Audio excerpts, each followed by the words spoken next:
Welcome to the first Senior Detective stream of the new year with myself and Beware the Blobber. G'day, g'day.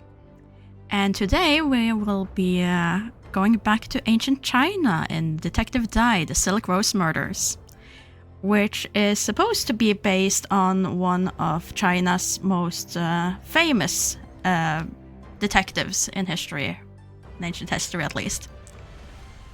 So I'm looking forward to seeing how this is gonna go. Have you tricked me into playing along with one of your Chinese romance FMVs, or is it a real mystery game? It's We'll find out. It's a pixel one, so it's definitely not FMV. Nor do I believe it has any point of romance. Don't know, I'm suspicious. It's happened before. I'm dictated one Chinese FMV game. This game will create an autosave at the start of each new chapter. This is a work of fiction. While based on real historical subjects, all characters and events are depicted in a fictitious manner.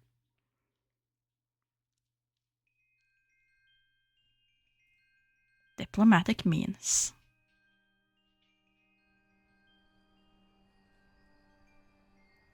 Peng Lai, Tang Dynasty, China.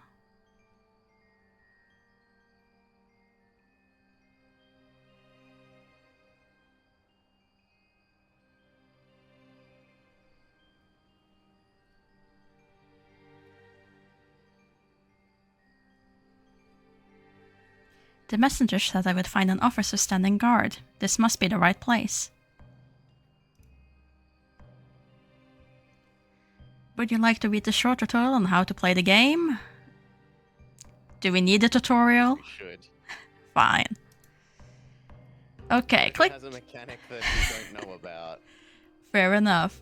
Click on a character or object in the scene and choose the action you wish to perform. Double-click to walk faster. Click on Detective Vision on the inventory to reveal all objects in the scene. Click the sack to open the inventory. Click on an inventory object to examine it. Drag and drop an object onto another object in a scene or inventory to use combine it. Click pause in the inventory to save or load your game. Saving often is recommended. Okay, we'll have to remember that. Access this tutorial at any time from the pause menu. If a case is underway, click the red seal die to open the deduction board. Do you want to take a screenshot out of that one, just so that you have it easily at hand? Do you think we can remember? Done, but I think that's not really telling us anything unusual. Not really.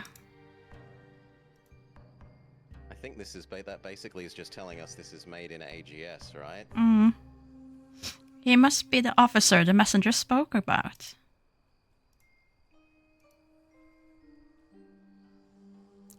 My name is Di Renshi. I am the newly appointed investigating magistrate of Peng Lai. A messenger was sent to fetch me only 30 minutes ago. He named Foreign Minister Wang Hua as his employer. And I already apologize, I'm gonna be butchering so many name pronunciations today. I understand I'm meant to help with an urgent matter.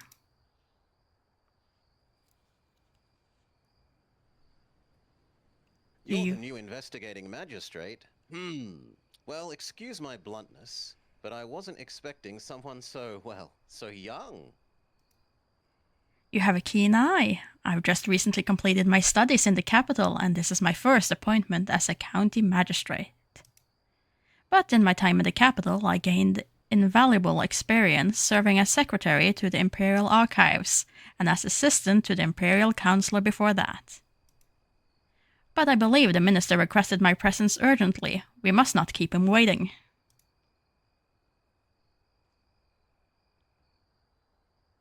Of course. Apologies for my indiscretion, but on a night like this, you can't be too careful.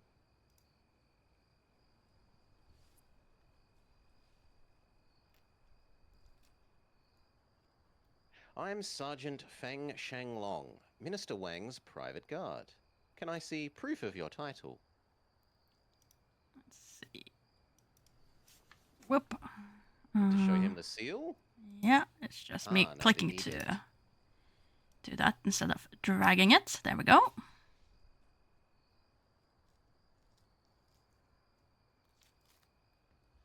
Thank you, Magistrate D. The Minister will wait for you in the entrance courtyard.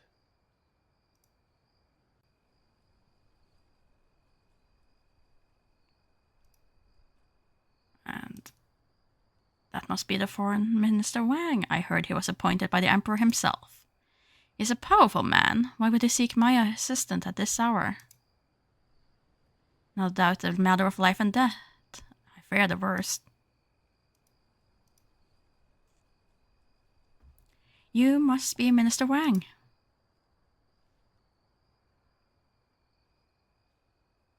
And you must be D. Renji, the new magistrate of our little coastal district. I wish we could have met under, well, less dire circumstances. I understand you've been at your new post for the last 2 weeks, was it? The minister is well informed. I've only begun to settle into my new station. The area is still quite new to me. In truth, I've only visited the military fort so far. This compound, on the other hand, I did not know existed.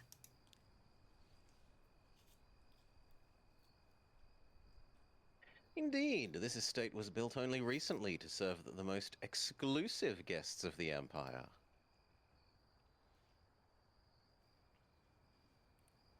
Its existence is on a strictly need-to-know basis. Okay, what do I need to know, or then we're not alone? I think if we ask when we're not alone, we're going to find out who's been murdered, which I'm kind of interested in, but I'm not super fussed either way. Sure. Exclusive guest, then I take it we are not alone?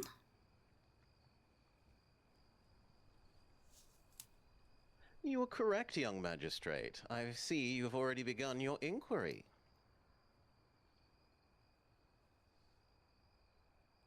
Good, I'll start from the beginning.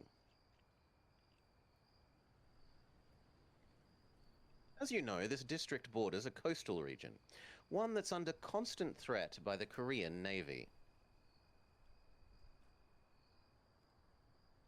And I was sent here, tasked to conduct secret negotiations with my Korean counterpart, Ambassador Choi. The Emperor himself summoned me to help deliver his proposed border treaty, a move that would undoubtedly help him regain favor in the eyes of the court, as well as the kingdom. Needless to say, there are factions that would love nothing more than to see the Emperor fail. Okay, the Emperor is a revered man. Who threatens the Emperor? Is the Emperor in jeopardy?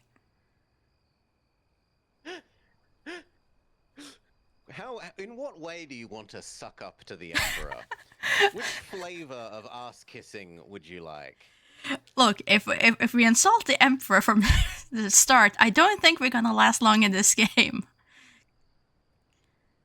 I mean, I feel is the Emperor in jeopardy is... Yeah. Are you suggesting that the Emperor's enemies are on the move?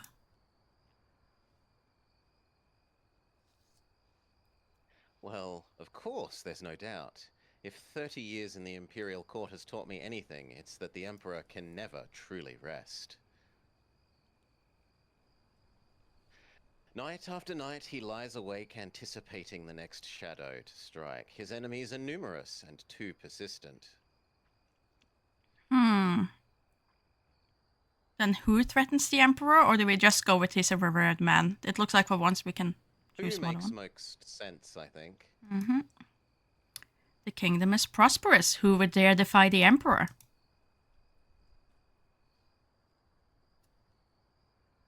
The Imperial Court is full of usurpers waiting for their chance to strike. That's why this treaty is more than a simple diplomatic calculation.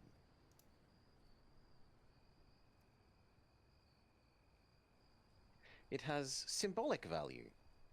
It's immeasurable, really. The Emperor must show his strength, and now more than ever, else I'm afraid his legacy will end badly. The Emperor is a revered man. My father served under Our Majesty. He is a capable and beloved ruler.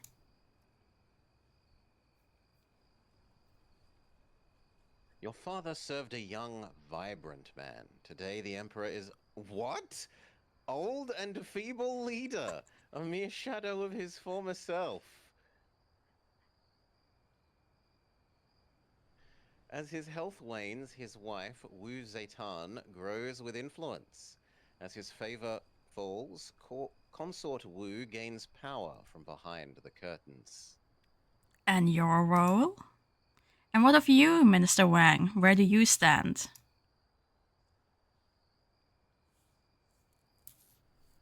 Barely 5 months ago, I was still enjoying the life of a retired official, but, well, who can refuse the Emperor?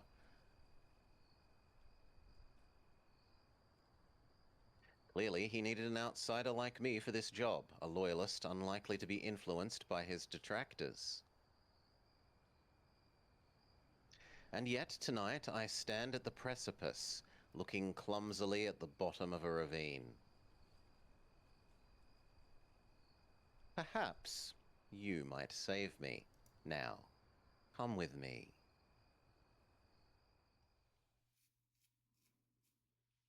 Moments later, on the far side of the compound.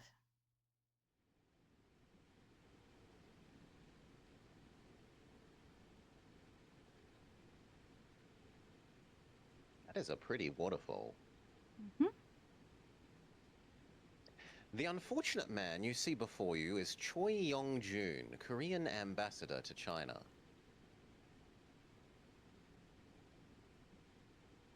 Tonight was meant to be a triumphant victory. But fate has a cruel way of shuffling the deck just as you begin to believe in your own destiny. Tell me what happened.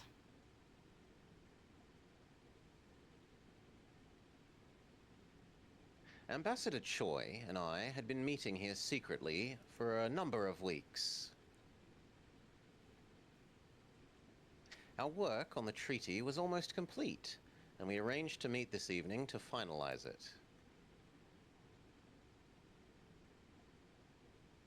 It started innocently enough. Choi and his private guard arrived in time for supper, as usual. After a light meal, our business began in earnest over some jasmine tea, just as it had many times before. But what follows, well, it's a blur. I remember suddenly being very dizzy. Moments later, I felt myself resting my head on the table before me, closing my eyes, unable to open them again. When I had woke, it felt like I'd slept for hours. Someone must have witnessed this.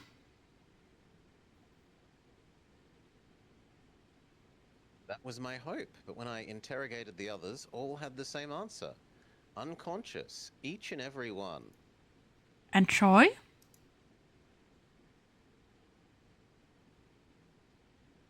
He was gone. No one knew what happened to him, and I ordered an immediate search of the entire estate. We looked everywhere. In the end, it was his private guard who found him here, murdered in cold blood.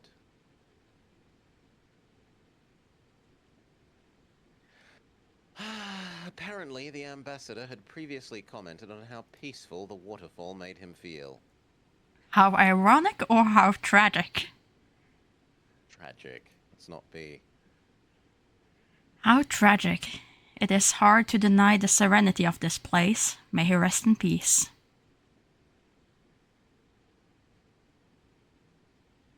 Let me remind you that if we don't find a suitable explanation for his death, tonight's events could create a rift between our two nations that no diplomatic means could mend. That is why you must solve this case tonight, or the consequences will be grave for all of us. Yes, of course, I shall start my investigation. Has anyone been allowed to leave the premises? No, I've ordered everyone to stay until this matter is resolved. I, myself, walked to the nearby military outpost to request a messenger be sent for you.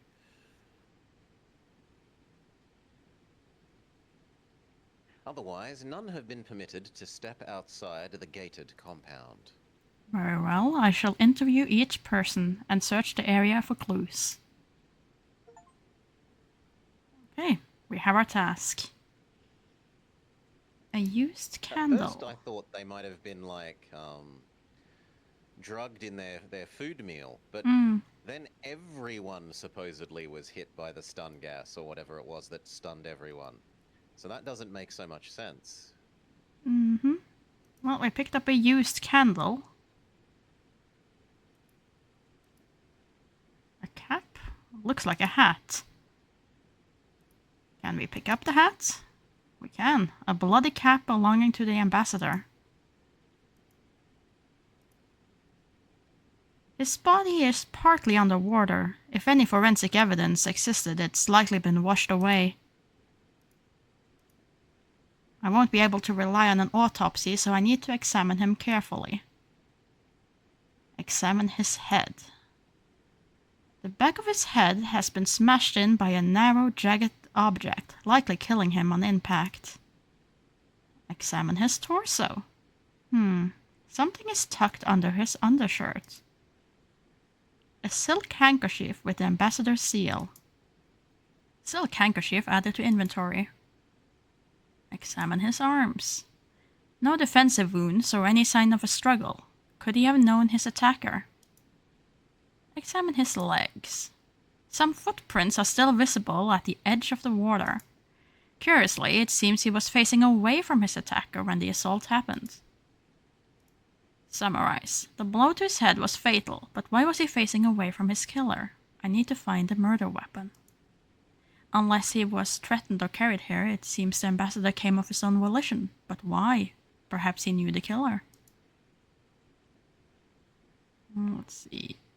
It's still green, but don't think there's anything... Yeah. There's nothing else there that we can do. Can I exit? No. I just must summarize again then. I would have preferred if it had grown grey if we have done everything we can. Yeah, that is nice quality of life when they incorporate that feature. We can go to the waterfall, or we can talk to Minister Wang again. But it does. Can we ask him about the candle? If we use candle on him, will it talk about candle with... Sure, we can try that. Use candle with Minister Wang. That won't be necessary. Okay, no we can't. Can we ask him about the handkerchief? That also won't be necessary. Just to have done it, does he have any opinion about this hat? Also won't be necessary. Very well. I guess we can leave then. There doesn't seem to be anything else to do here. Reminder to save and save frequently. I need to interview Minister Wang. Okay, so we need to interview him properly. Pause to save.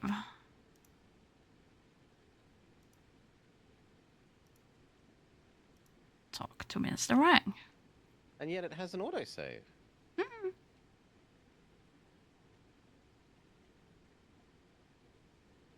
How can I help you? Ooh. I'm assuming we get several of these. Let's just start from the top. Why did you ask for me?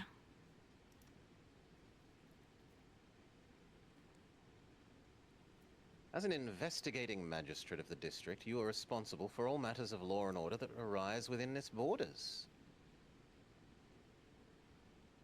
And as such, you are the judge, jury, prosecutor, and detective. Notwithstanding the secret nature of these meetings, you alone have the jurisdiction to investigate and solve this case. And by the heavens, I hope that you do. Who else was on the premises? Can you tell me more about this compound and the people present tonight? The compound is comprised of a small house and a private garden, which itself surrounds the waterfall.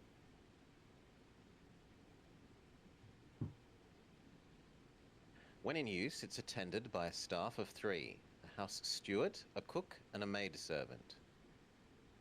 The ambassador and I each have a private bodyguard who remain at our side at all times. Where are they now?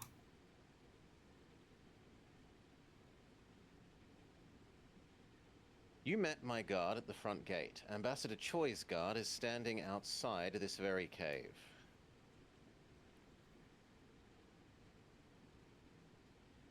The house steward is trying to keep himself busy in the main courtyard, and you'll find that the cook and the maidservant are in the house. Okay. How did you fall unconscious? Any idea how you were rendered unconscious?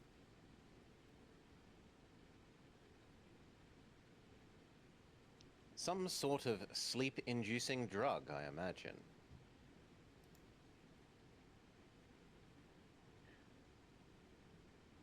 At first, I thought our food might have been might have been tampered with. But since dinner was served only to the ambassador and I, this wouldn't explain why everyone else fell unconscious as well.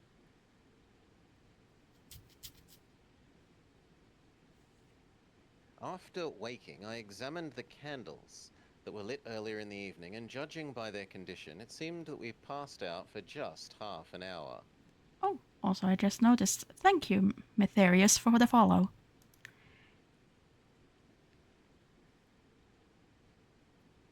Yet, the remarkable thing is, if all accounts are true, everyone in the house passed out at the same time. When I worked as secretary at the Imperial Archives, I once read of a case in which a powerful sleep gas was introduced in a closed room. All within were knocked out minutes later. If what you say is true, it's highly possible a similar method was used here.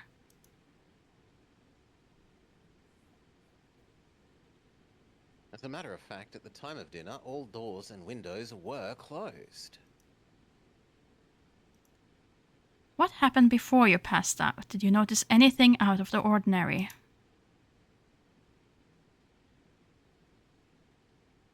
I've replayed those events leading up to the disappearance over and over in my head, but alas, nothing suspicious comes to mind. Were you the first to regain consciousness?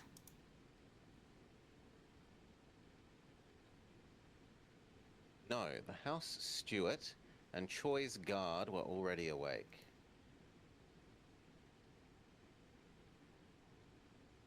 They claimed to have come to only moments earlier, and the others woke shortly after I did. Okay, so Choice Guard and was it the steward who was awake first? I think so. Okay. Just in case one of them is lying about having been drugged in the first place. Who knew about these secret meetings? Yeah.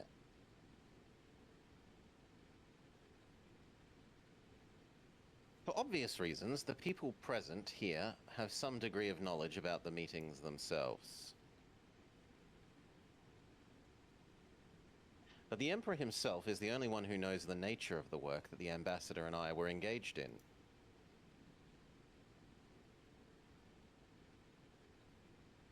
The treaty was to be made public after we'd finalized it.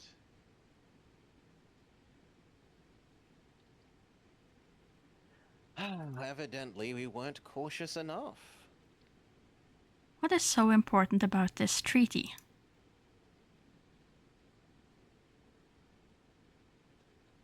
Our work here would have ensured a decade of prosperity between our two nations. Who do you think benefits the most? The Koreans? No, they have no stomach for war against our empire in the first place. Make no mistake, our empire is the one who would have gained the most from this agreement. Allowing him to recapture the hearts and minds of the people in the twilight of his reign.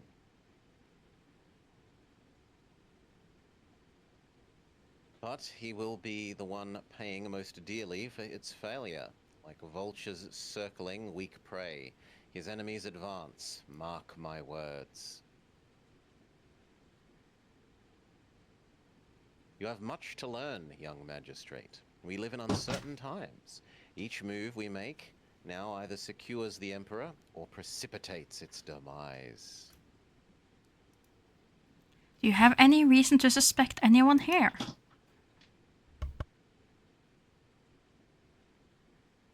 I wish I could say that I do, but to my knowledge, no one here has any motive to kill them. I will investigate further.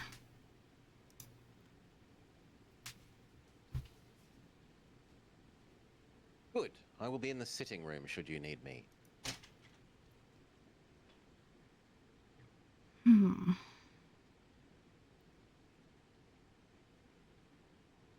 Can we now leave? I need to inspect the crime scene evidence more closely before I leave. Okay. We've missed an item? I think it may... Is it just particularly used candle? Yeah, we must have, because these just give me the same thing. This one. There appears to be a small bulge on the inside. A secret pocket is sewn into the lining. There is a small piece of folded paper inside. Anonymous letter added to inventory. Okay, so when we pick up the item, that might not be everything it tells us. Inspect them. Mm-hmm. Yeah. Good to know.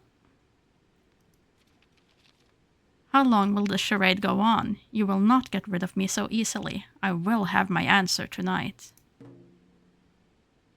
Okay, we found a letter in Troy's cap and learned of a potential threat.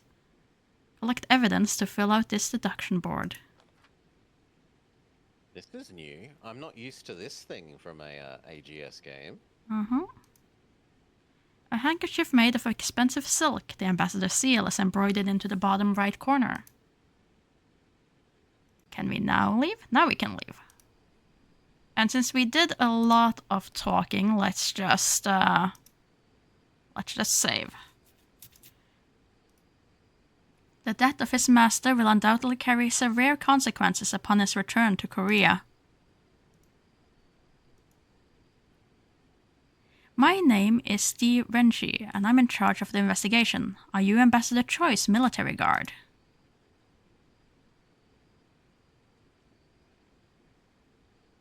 Yes, sir. I am Captain Bay of the Korean Royal Guard. But there's no need for any further formalities. I don't wish to speak to any Chinese official until the investigation team from my country is present. What do you mean?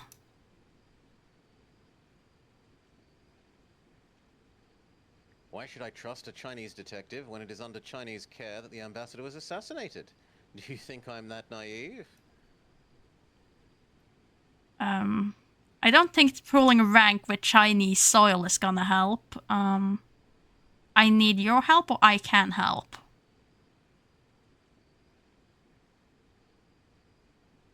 Friendly? I need your help in order to solve this case. Your testimony may contain vital clues.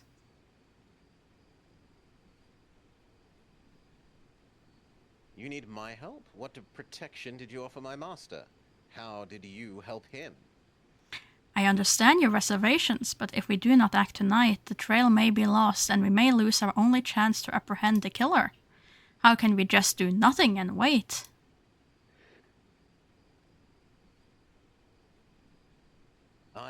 Well, I'll make a bargain with you.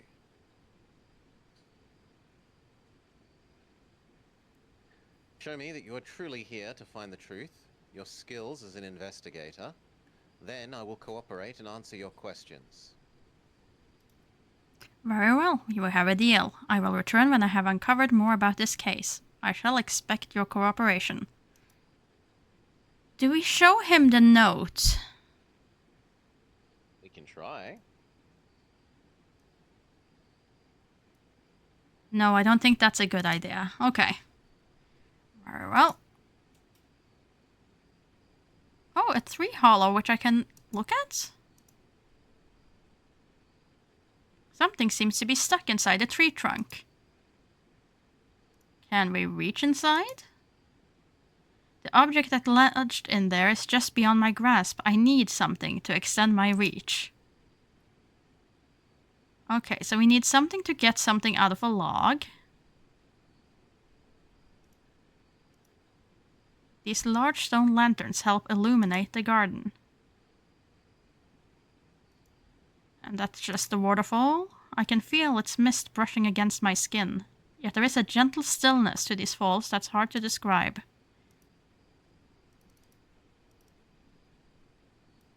Move faster, man. Double click was the Yeah, but it's not as clear it could have been. I think it's probably just double click to do room transitions. Like if you double Mm, click the door that we just came through from the other side, it will probably not need you to walk to the door to. that could be. From the looks of it, this lovely cherry blossom was in full bloom just a few days ago. We have a rag. A piece of cloth has been dropped on the ground. We will take it. It's a rag coated with some kind of herbal oil. I can't quite identify the herb, but it has a minty aroma. Can I look further at it? Was it the other mouse button? No, it's the same. Steward's song. Its blank expression So suggests. this was one of the. Hmm? This is the other guy that woke up along with. Yeah, Korean before. guard Yeah. before everyone else. Its blank Oh, sorry. His blank expression suggests a man looking for a distraction, but sweeping the floor doesn't seem to be helping.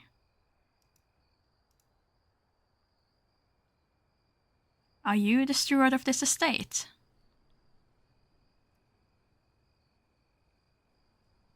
Yes, sir. You must be D. Renji, the detective Mr. Wang spoke of. I'm Song Yu Ming. I manage the small staff that cares for this compound and its guests. It's a relief you're here, sir. Perhaps now we can find out what's actually happened here tonight. That is my hope also. Can you tell me how the night unfolded?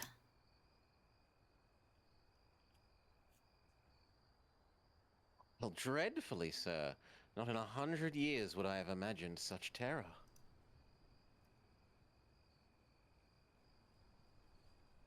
We thought that this place was a safe place, untouchable even. But those notions were smashed to bits tonight. Go on. Well, I was in the kitchen when it happened, overseeing the plating of some desserts with Chef Shu, when, for no apparent reason, he just tumbled to the ground like a large sack of rice. I bent down to assist him, but suddenly my vision became blurry and my legs weak. My weight pulled me to the floor, and that was it. I was out cold. Later, when I came to, I saw that Chu was still on the ground. I checked to see if he was alive, and he was.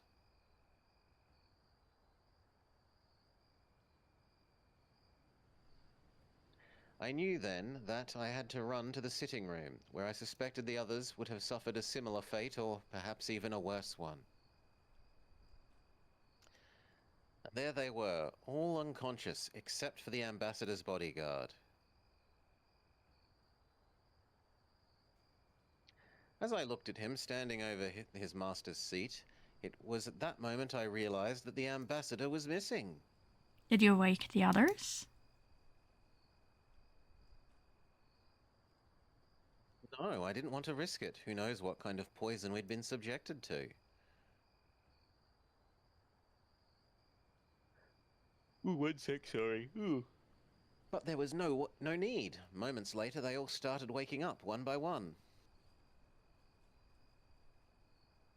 Once Minister Wang became fully aware of the situation, he ordered us to search the premises for the ambassador. I was as shocked as anyone when his own guard found him dead in the garden grotto. What manner of sorcery could have lured him into the cave? That is indeed a vital question. But, tell me about yourself and your staff, sure.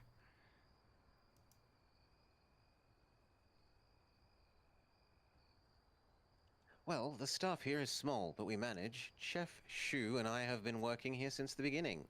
Sun Ying, the maidservant, came on board last spring.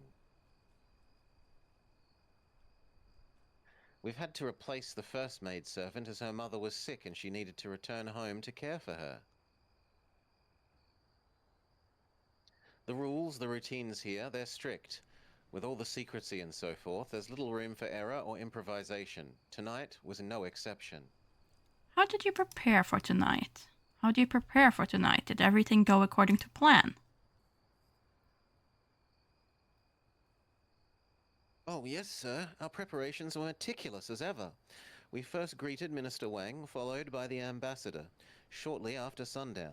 I set the tables, lit the evening candles, and we began serving supper, followed by tea.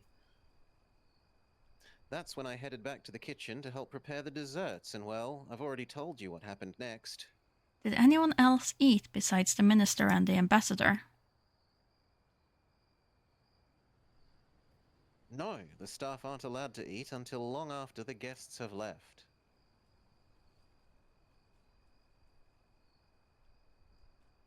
They've been instructed to eat before they arrive here, so it's not usually a concern, and the same goes for bodyguards. And am I right to assume that all the food is prepared on site? Yes, sir. Everything is prepared by Chef Shu. We simply don't allow any food in from the outside.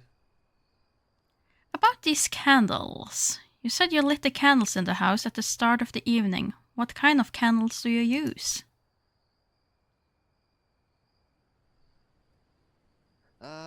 You'd have to ask Sun Ying, the maidservant. She manages the candle supplies.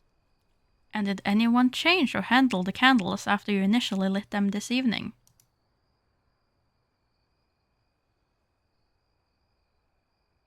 No, sir. The candles are usually last well into the night. Even now they are still burning in the house. Why are you sweeping?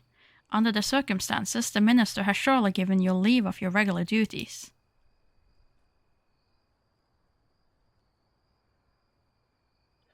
Yes, but, it's just for me, or truthfully for my nerves. Keeping busy helps me stay relaxed.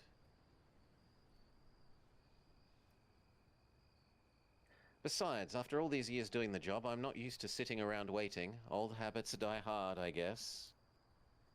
Thank you. I'll leave you to your work.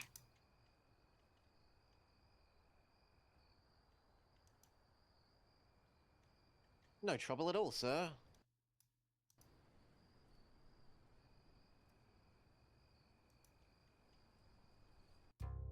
Okay, so their stories seem to match. That they Yeah. both, like,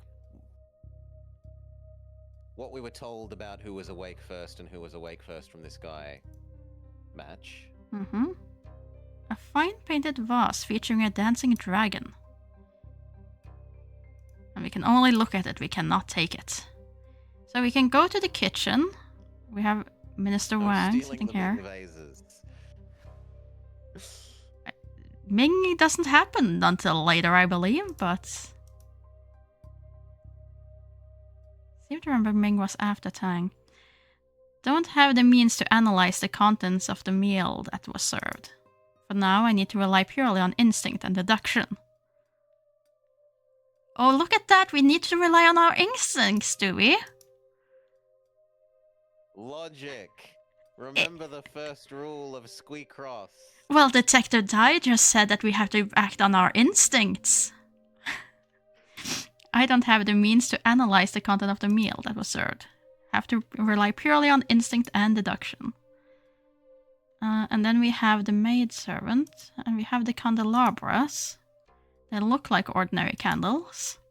Mr. Song said the maidservant Sun Ying is responsible for the candle supply. Do you want to talk to the maidservant or do you want to go to the kitchen? Might as well do all the things in this room, eh? Mm-hmm. Her hands are trembling. Like the others, the night seems to have taken a toll. Nonetheless, her rare beauty is quite striking.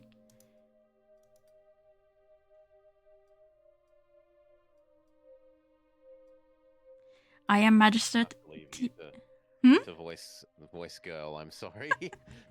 You don't want to voice the maidservant? I am Magistrate D. Renji. I'd like to ask you some questions.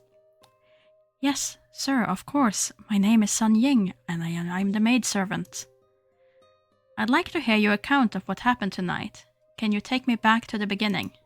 Well, it all happened so fast. I remember the minister and the ambassador arriving one after the other, just after nightfall. I remember them sitting into the sitting room. The minister sat here against the wall, and the ambassador was over there, to his left. We began the dinner service soon after that. Later, I remember Mr. Song saying he was going into the kitchen to check on the desserts, and that's when things took a terrible turn. One moment I was serving tea, and the next I was lying on the floor, confused and disoriented. When I realized we had been drugged and that the ambassador had been killed, I was so afraid. I didn't know what to think. All I know is that he didn't deserve to die that way. But our destinies are often beyond our own control. We bend and break at the mercy of a higher power. I'm sorry, sir. I didn't mean to ramble on. No need to apologize. What's taken place here tonight would unnerve the best of us.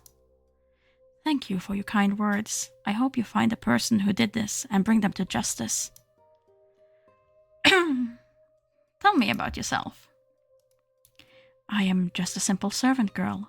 Have been since I was little. My parents died when I was very young, so I had to learn to fend for myself. I'm sorry to hear that. Are you treated well here? That I am, sir, very well. Minister Wang is a good man, and Mr. Song, he's very demanding, but I've never known him to be unreasonable. But now that this has happened, I wonder if they continue to let us work here. How did you end up working here? I applied to an agency. They put my name on a waiting list and told me they'd contact me if anything came up. I heard the girl who worked here before me had to leave because she had to take care of her sick mother. I guess I was just next in line. After that, I was happy to pay their finder's fee. About the candles. Who supplies the candles that I use throughout the house? I buy a new batch every week from a local candle maker. I don't remember his name, sir, but everybody in town buys their candles from his shop. Did you notice anything different about the latest batch? No, sir, they looked and smelled the same to me. They're just plain unscented candles. I'd like to examine any leftovers you may have. Where do you keep them? Yes, of course. They're stored in a small lockbox in the storage room. Here's the key. We get the key to the lockbox. Thank you, Miss Sun. I hope I was of some help. And we have another. The story and the ministers seem to match about who was moving around where when. She claims to be one of the last people to wake up. An antique vase, judging by its style and shape, this piece may date as far back as the Shu dynasty. Is that how you would say it? Shu? Oh, I think so. We can go to the kitchen, or we can go to the entrance courtyard. Finish the building? Okay. The kitchen? To the kitchen we go. There's a board here. A board detailing the week menu. The only noteworthy thing is how well organized this staff is. The desserts. Assorted dessert. Nothing out of the ordinary here. It's a shame that I go getting spoiled and not being eaten, but... Onions, ginger, garlic, the usual assortment of dried vegetables. Ooh. A pair of tongs used to handle the charcoal that feeds the stove. Can we take it?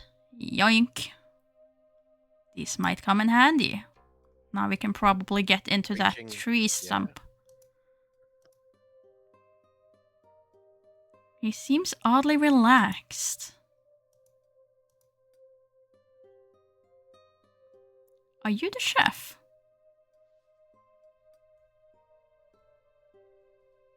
Yes, sir. I'm Chu Fu is my name. You must be the detective. Yes, I am Dee Renshi. I'm the newly appointed investigator.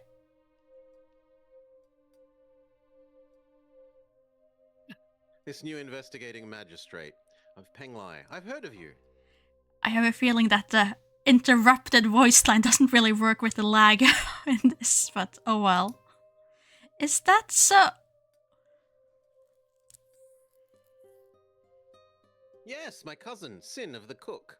He's at the military fort. He told me all about your recent visit. He even told me he prepared a special pork dumplings for you.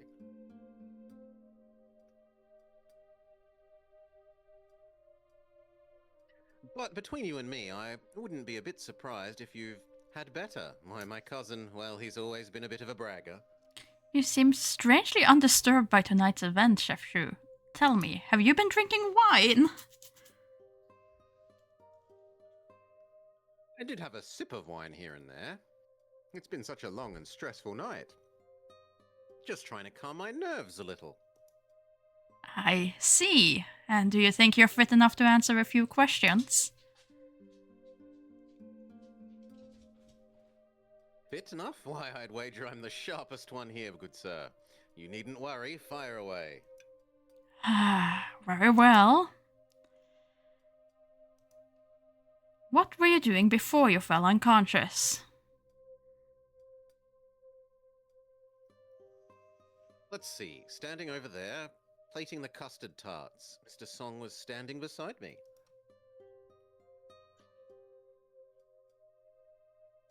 I swear, the man wouldn't know the difference between a tart and a pie if his life depended on it.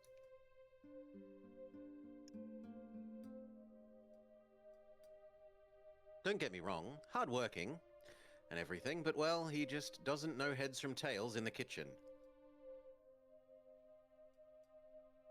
And well, anyway, it was around then that I started feeling dizzy, like a drunken haze, but I hadn't been drinking yet. I think I must have blacked out after that. The last thing I remember is a distinct metallic smell in the air. Regrettably, I passed out before I could identify it. You think you could have identified it? Didn't I tell you? Why, at the risk of being boastful, I'm blessed with a nose, or should I say, a precise instrument, capable of recognizing any ingredient by its scent alone. In the culinary school, they used to call me the Hound. One whiff of someone's breath and I could tell them the contents of their last meal.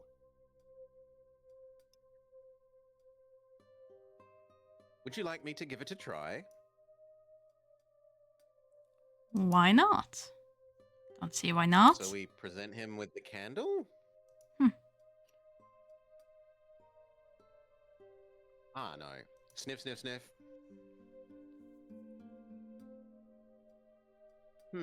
It seems like you had steamed chicken.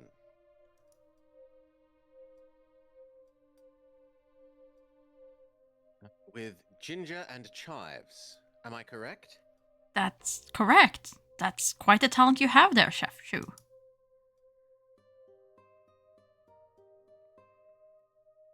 Ha! I knew a man like you would appreciate my refined senses.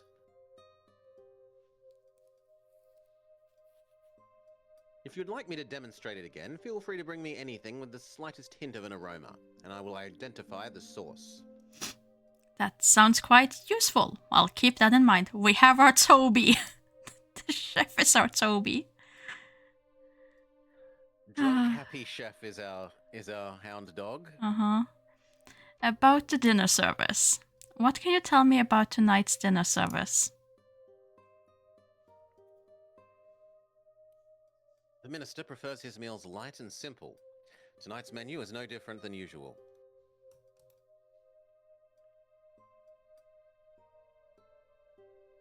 I first prepared a sweet duck soup, followed by fried fish cakes and some white rice.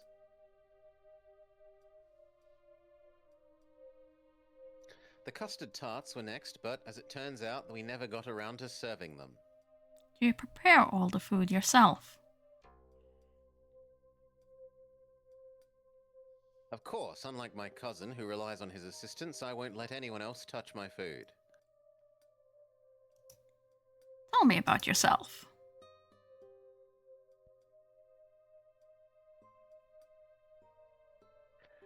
Well, you want to know about me? I can see where this is going. I suppose we are all suspects. No need to be tactful around me. I know how it works.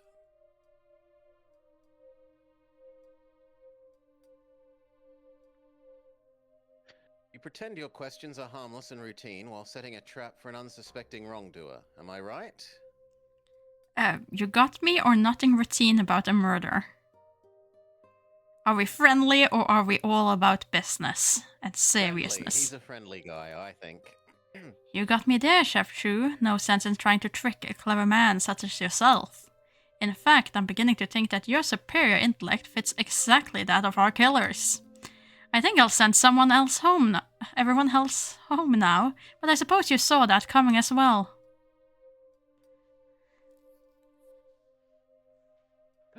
I'm terribly sorry, sir. I was only joking. I didn't mean to offend.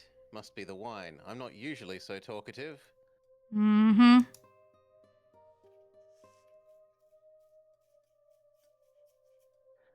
I was saying, I come from a long line of chefs. 4 generations, if you'll believe it.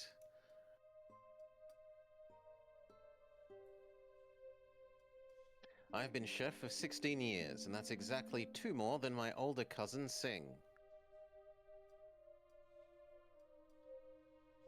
In recent years, I've settled for working for the Imperial Court, going wherever they ask. The pay is a little better, and I don't mind the traveling. Bachelor's life has its perks, you know. Do you have any theories about the murder?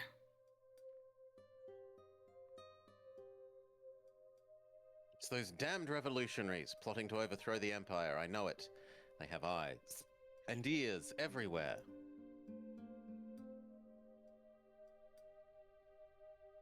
My cousin Singh, he thinks I'm crazy. He doesn't think the throne is vulnerable, but that's exactly the kind of thinking that gets you in trouble. You wouldn't happen to have any proof of this conspiracy theories, would you?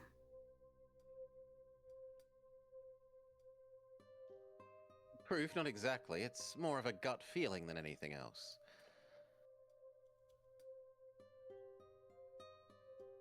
All these years, cooking for the scholars, aristocrats, and officers, one picks up on these things, you see. I see. Well, unless your gut can muster up some actual evidence relating to the situation at hand, I'd rather we leave those grand theories for another day. Mean? Yes, of course. Now, about your cousin Singh. You seem quite fond of... Good lord. You seem quite fond of your cousin Singh.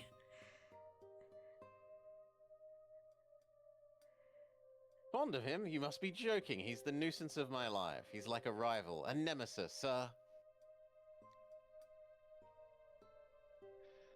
who am I kidding? Singh is the only family I have, a true friend. You're not going to tell him I said that, are you, though? You can't, you mustn't. I'll never hear the end of it. No need to worry, I won't tell a soul. That's all for now, thank you. I didn't look into the stove, though.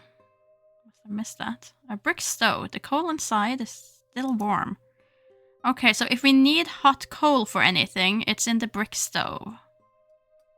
Can we light the candle that we have? Let's see if I use candle on brick stove. On second thought, that probably won't work. Can we have you sniff the candle? No, I don't think that's a good idea. Can you sniff this coated rag? Can you identify the origin of the oil on this rag?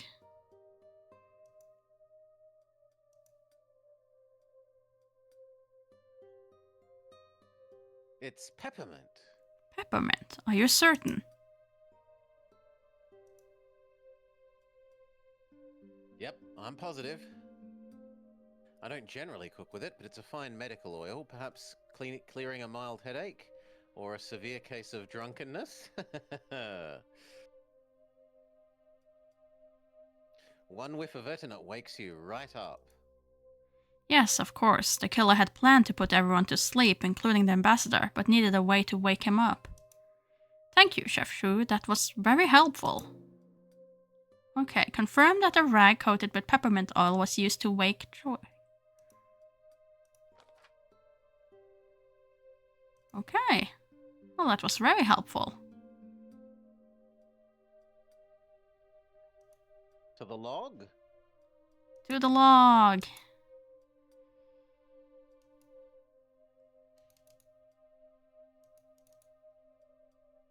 Yeah, try double-clicking the door if you get close enough. Yeah.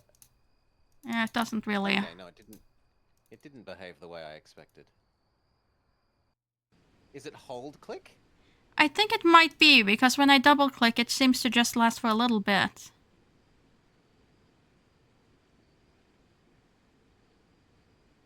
A bronze candlestick. It must have been dropped into the water and carried by the current into the tree trunk. There were small traces of blood, and its shape matches that of the wound on the ambassador's head. This must be the murder weapon. Candlestick added to the inventory. Establish how the murder took place and found the murder weapon. The ambassador with a candlestick at the top of the waterfall. There are traces of blood on the tip of this candlestick. Its shape also matches that of the wound on the ambassador's head. This must be the murder weapon. Can we get Cook Chew to smell the blood? I don't think so. Do you think we...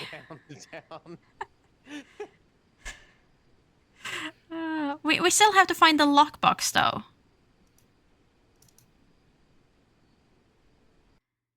Okay, if I very carefully just double-click once, and then don't touch it again, he will go until he reached the end of the map, at least.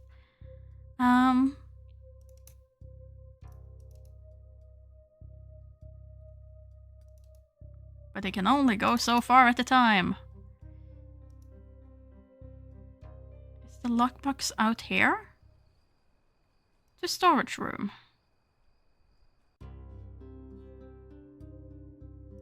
An antique chest. My grandfather had a chest just like this one. I'd say it's easily 200 years old. Can we open it? Oh, okay, we have key slots. These 3 slots look like keyholes. Won't budge. Looks like I need a set of 3 keys to fit these slots. Well, I wasn't meaning to save, but I was just trying to figure out how to... Doesn't hurt. That's not that. How do I escape? There we go. Just ordinary supplies for the house. Doors. These doors lead to the balcony, but it looks like they've been sealed shut. Let's test them. Sealed shut. Shelf of the cabinet on the right. Can't see anything of interest out there. Yeah. There's the lockbox. It kind of looks like a toaster. A small lockbox. I need a key to open it. We have a key, so that's fine.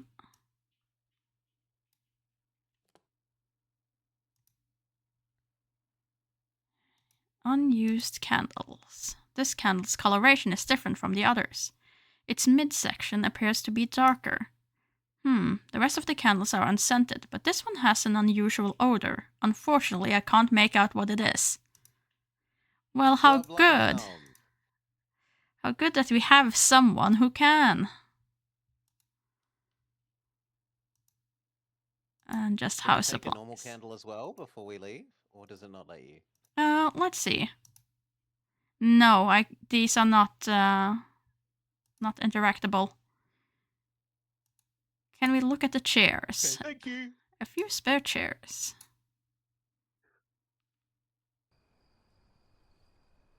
So we can't have our testing against like here's a normal one, here's an unnormal one. Let's see.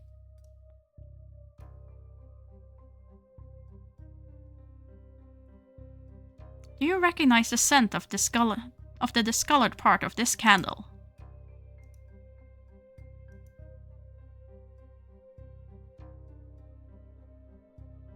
Yes, it has the same metallic scent that I detected just before falling asleep. Hard to pinpoint since the substance is meant to be burned, but I'd wager a full purse that we're dealing with some form of opium. Opium, can it be used to induce sleep? I suppose in the hands of a skilled chemist or herbalist, it might be harnessed in such a way. Thank you for your assistance, Chef Shu. So we determined that the candles were tampered with to induce sleep temporarily.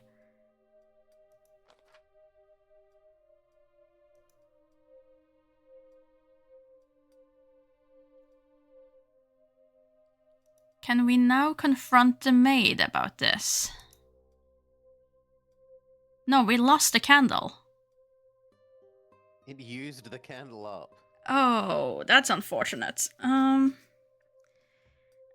sorry, maid, but can I show you this candlestick filled with blood?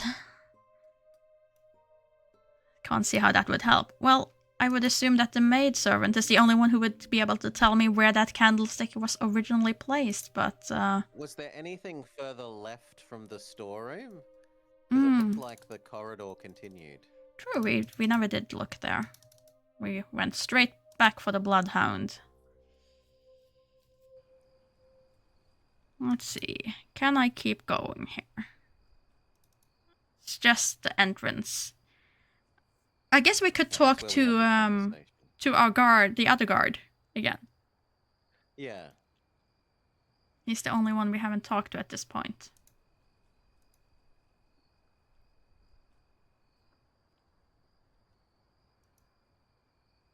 What can I do for you, detective? Tell me about yourself.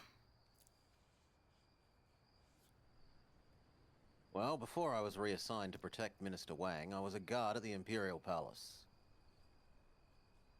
Frankly, I didn't even know I was being considered for this mission when my superior told me that I'd been picked for the job. I can't complain. I'd rather be out here than in the countryside, roaming the halls of this stuffy place. Well, if you'll excuse my bluntness again, sir. Did I click too fast? I got to the end. Okay.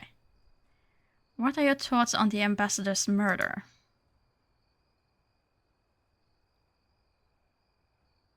Truthfully, sir, I think the rest of us are lucky to be alive. I know I'd be thanking the gods in my prayers tonight. If I may be so bold, something tells me Ambassador Choi was up to no good. Why else would someone go through all of that trouble just to get to him? Well, and whoever it was, they sure knew what they were doing. What can you tell me about Minister Wang?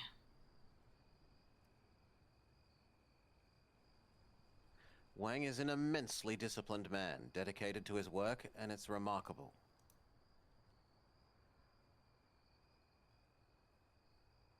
Although I don't know the details, I know that whenever the treaty he and Ambassador Choi were working on, that it was of great importance.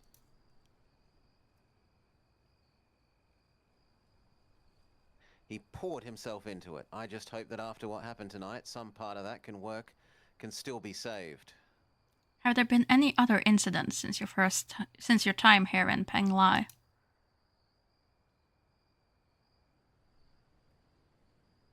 Well, that's just it, sir. There have been no disturbances until tonight.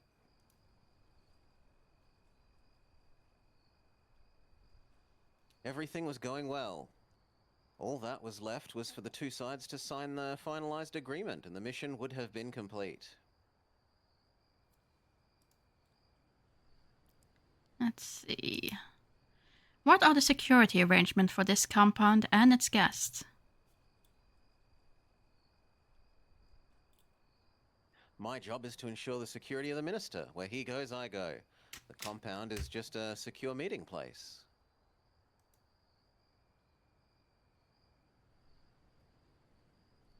Since it's situated behind the military base just north of here, and its location is kept top secret, there's no need for any additional guards. Those would only raise suspicion.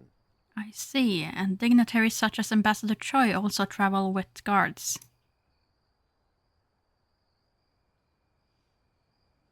Yes, sir. If they travelled alone, they'd be at risk.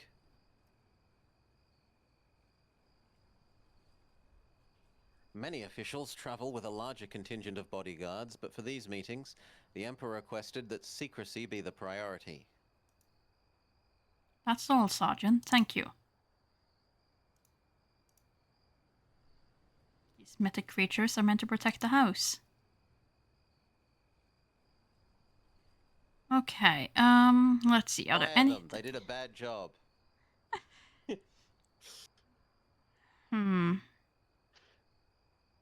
Don't think there's anything we could show the guard here that would really be beneficial.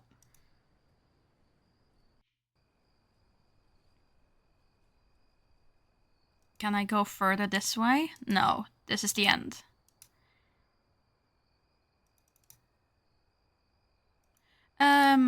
Question. Would you mind shouting into the void? Completely forgot about that. 1212. Would you mind? Yeah, okay. Yeah. No. I get you. Yeah. Sorry. Boop. Boop. As I said, unroutined these days. Unpracticed, yeah. Can I show you the letter? That won't be necessary. Can I show you the candlestick? Don't see how it would help. This handkerchief. On second thought, that probably won't work. I can't show you anything. Used candle? No. Huh.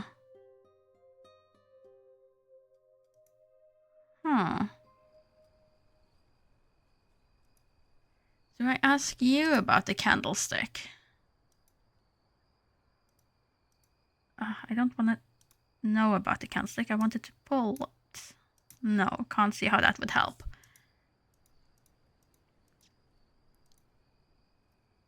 Am I allowed to show anything of this to the guard? Don't see how that would help. Don't see how that would help.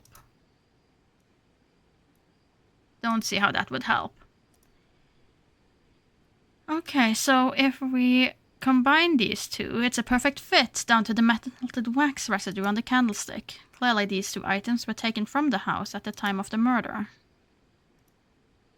Okay, so we combine that.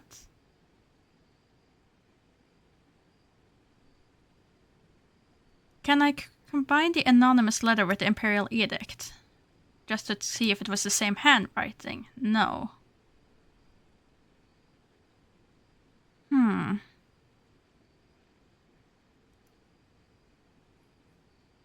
Maybe now that we've found the smell of the candle, the ambassador's guard will talk to us more? We can try to do that. I just want to double check with the candlesticks on the corp, but no, he doesn't think that's a good idea. Let's see if we can just talk to you a little bit more. Maybe we have some more options now. Captain Bay, I'd like to tell you what I discovered so far.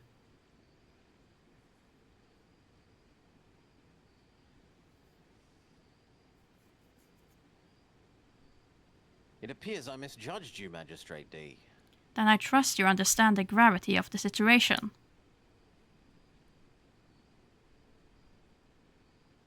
I certainly do, sir, but the truth is I failed at my job and now the ambassador is dead.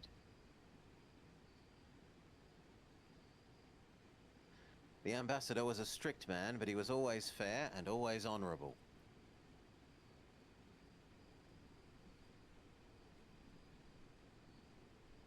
I failed him, I failed my country, and now my family will know shame for a generation because of it.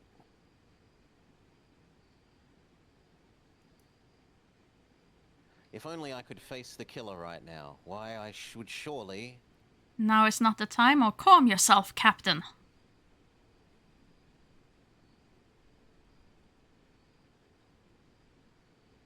I'm not fussed.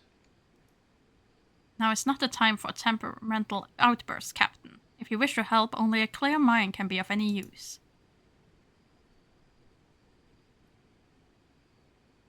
I'm sorry. I shouldn't have let my emotions take over. Tell me what you remember.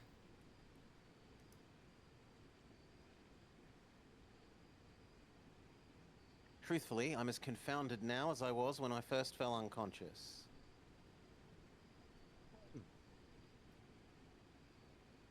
I was standing in the corner of the sitting room, observing the ambassador and the minister, when suddenly I could no longer support my own weight. My head was spinning and my balance was gone. I fell hardly to the ground and then blacked out.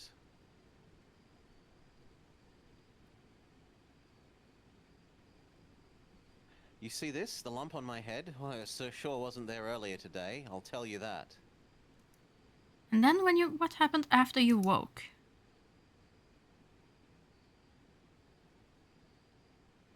When it became clear that the ambassador was not inside the house, I had a hunch that he might be out here, and I came running immediately. That's when I discovered his lifeless body inside the cave. How did you know he would be in the grotto? It was just a guess. You see, the ambassador spent so much time here when he wasn't working. He enjoyed the garden so much, in particular, the waterfall.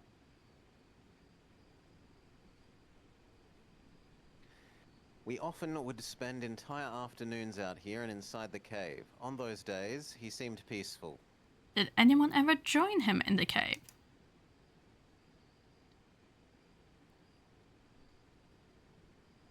No, not ever, sir. This is the only entrance, and I always stand guard. At this very spot, in fact. No one else could have gone in without me knowing. I mean, they could have gone in before he arrived. If they were already there, he wouldn't see anyone enter. What about you? Did you ever join him inside?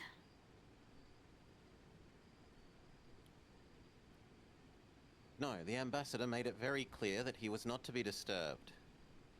Was the ambassador his usual self? Did you notice anything unusual about the ambassador? Ambassador Choi was a very private man. We rarely talked about anything other than official business. From my perspective, he strikes me as an especially being preoccupied in these recent weeks. Preoccupied? How so?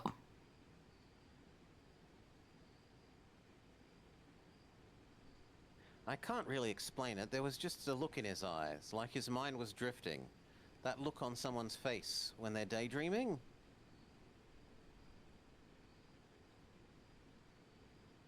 And of course, all that time he spent in the cave by himself was so strange. I could never understand why he liked it there so much. He was having an affair with the maidservant. That's what I feel like. I feel like she would go into the cave first, and then he would follow in after, thereby his guard would never see anyone else enter. And then he would be the first to leave. Had you seen him like that before? Follow him, yeah. Yeah.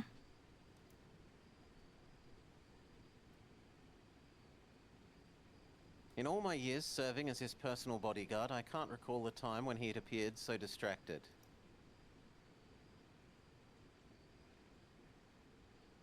For these last few weeks, something seemed to be bothering him. Did the ambassador have any enemies? Are you aware of anyone who wanted to harm the ambassador?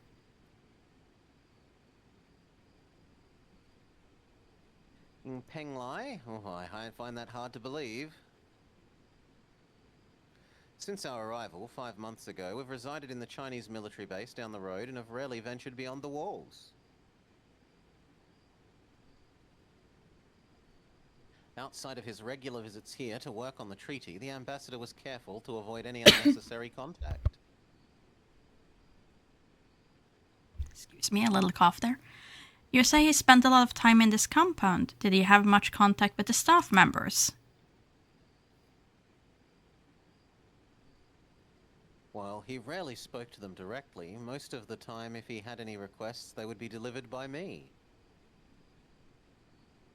And those were usually of the mundane type, asking the cook to put less salt in his meals, requesting the maidservant put his cap out to dry.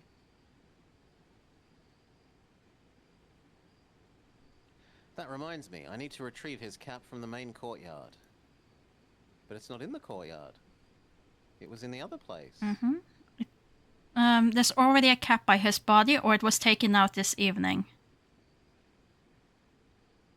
I'd rather question first than state it, I think. Mm-hmm. Did you ask the maidservant to take it out this evening? Yes, in fact, the maidservant usually comes to collect the cap as soon as we arrive. I suppose she picked up on the routine pretty quickly. Are you sure you're not mistaken? There is already a cap near the ambassador's body. How can it be in the main courtyard?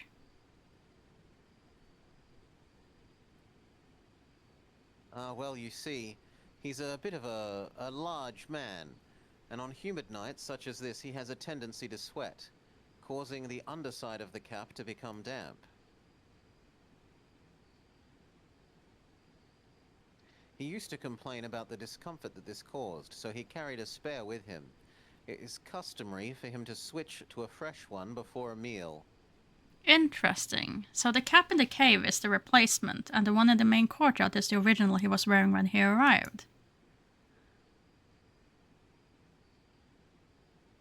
Yes, that's correct. Where exactly can I find the original?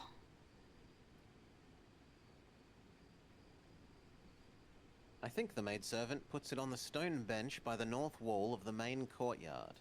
In that case, allow me to retrieve the hat for your captain. I'll be sure to return it to you after I examined it.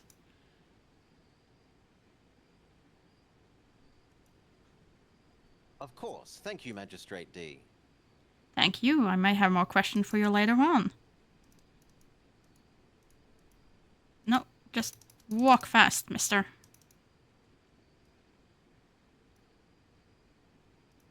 Come on. All the way to the other end of the map.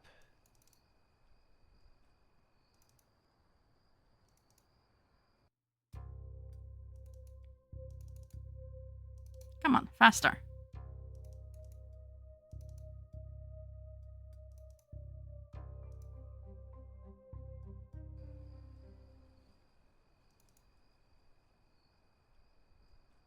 A bench near the courtyard.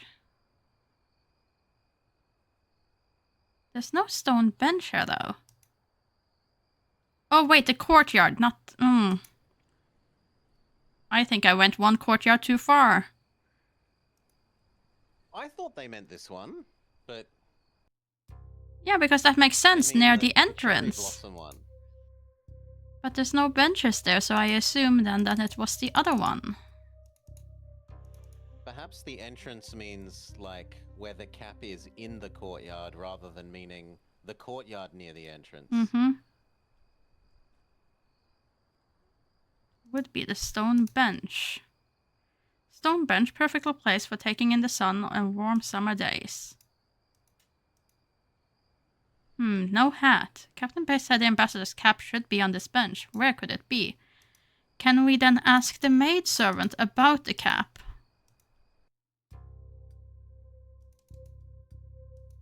Come on, move it.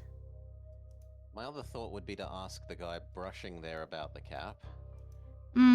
True. But I'd like to have it confirmed from her that she did take the cap there.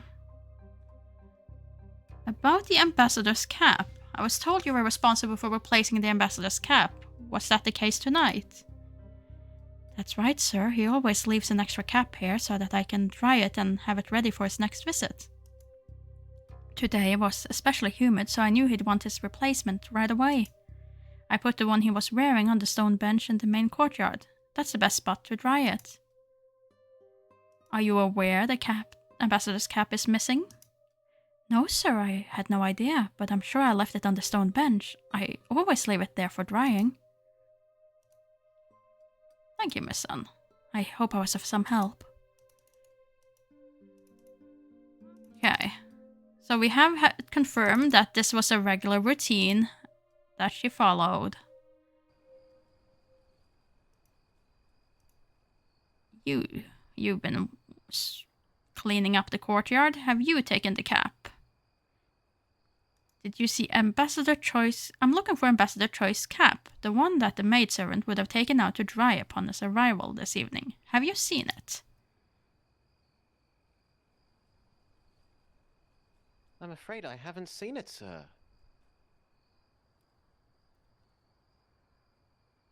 You're better off asking Sung Ying. Clumsy girl she is, but it wouldn't surprise me if she's misplaced it. And between you and me, I don't think she'll last here much longer. What makes you say that? Well, I suppose I've seen her kind before, sir. Careless and too cunning for her own good. I can tell the good ones from the bad ones, you know. I served in many distinguished houses.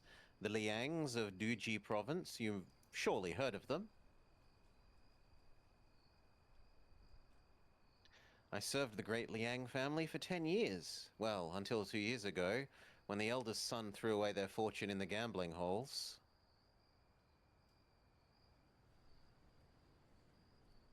I thought then that my fate was sealed, destined to wait tables and tasteless inns and wine houses.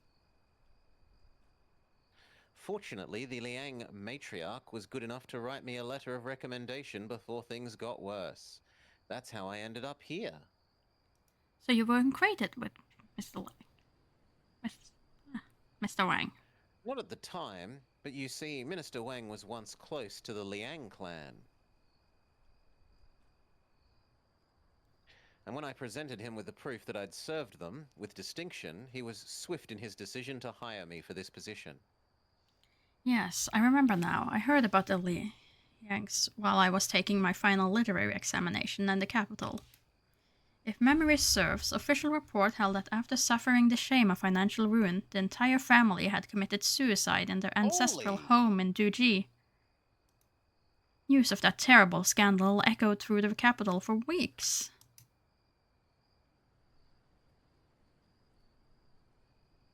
It was a horrid affair indeed, sir. Simply horrible.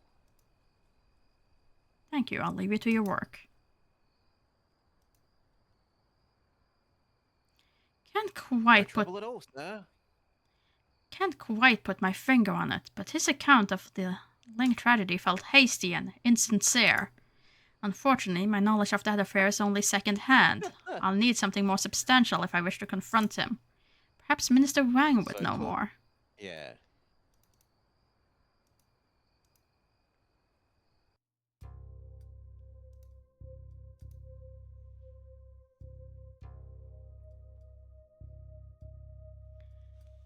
What? Oh no, that's... How can I help, detective? Any other thoughts on the case? I suppose I should feel relieved the killer only intended to kill the ambassador. I can't help but wonder why the rest of us were spared.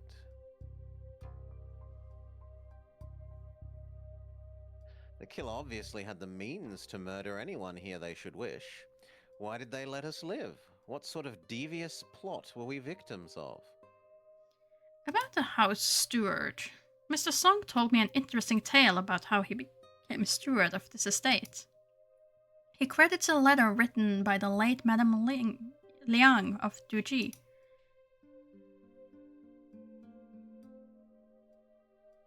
Yes, it's true. I hired him largely on the strength of that recommendation. Liang Tao and his wife were a formidable aristocratic couple whose influence reached far and wide. I was fortunate enough to call myself a friend, but over the years we lost touch. Truth be told, even at a young age, their firstborn son was an incorrigible troublemaker who left an unsettling impression on me. Perhaps I distanced myself without even realizing. In the end, his gambling addiction was the cause of their downfall, and it doesn't surprise me. Even so, when I'd heard the news of their tragic demise, I was saddened, deeply saddened. I made many inquiries, holding out hope that the rumors surrounding the ritual suicide were perhaps exaggerated, that perhaps some members of the family had survived the ordeal.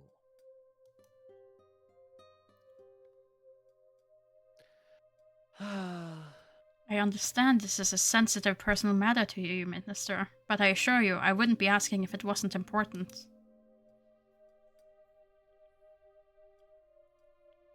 Very well. My initial inquiries were fruitless until one day, months later, I received word from a reliable source.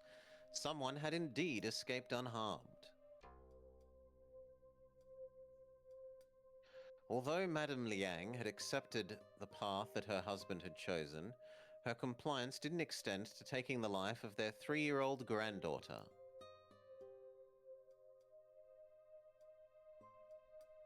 She secretly made sure the young one was spared the lethal dose of poison that killed the rest of them. How remarkable.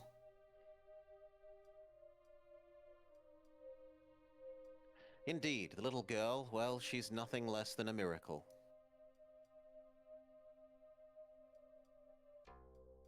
With any luck, she'll live out the rest of her life peacefully in Chengdu, where we were able to locate a distant relative willing to take her in.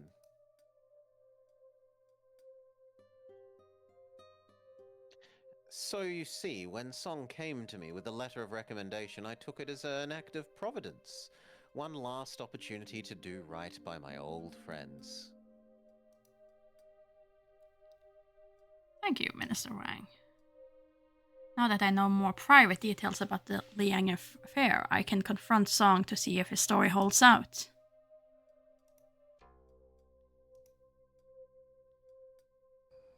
Do we think that somehow the maid was that little girl?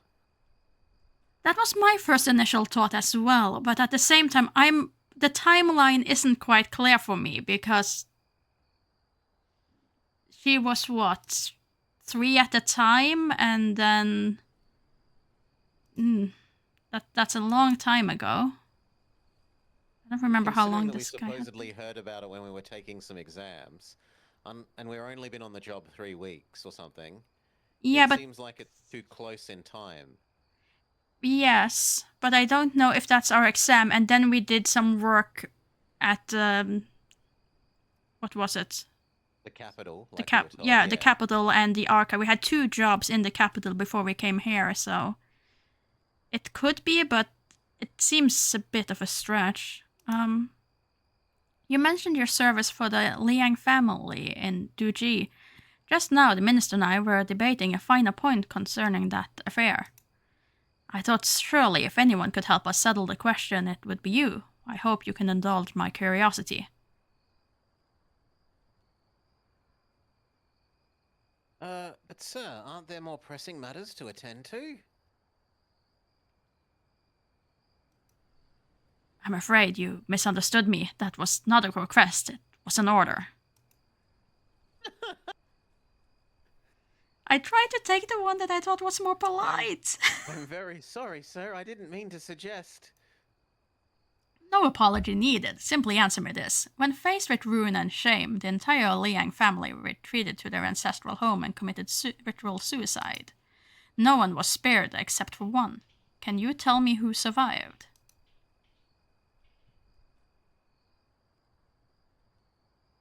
But they all died, I'm sure of it. It was common knowledge. It was indeed common knowledge that the entire family poisoned themselves, but only a select few knew the entire truth.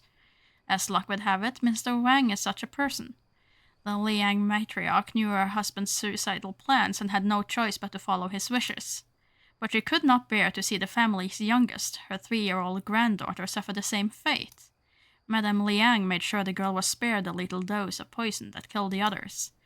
But you could not have known that, since contrary to your false claims, you never worked for the Liangs at all.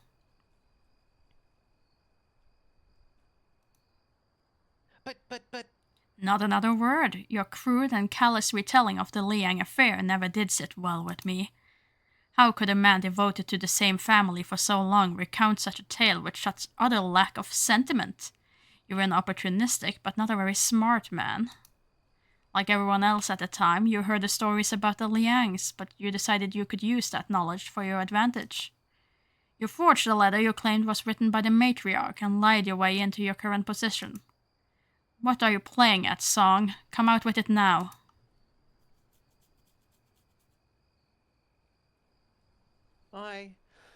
It's true I lied about my past, sir. I don't deny it any longer.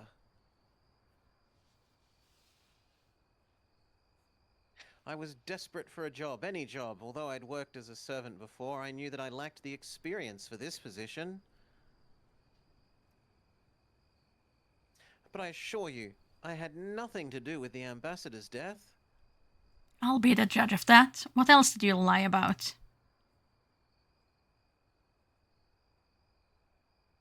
The ambassador's cap.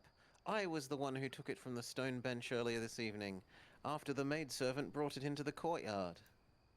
Explain yourself at once. It was nothing nefarious, I swear it. I swear it, sir. I needed something to protect myself from Sun Ying.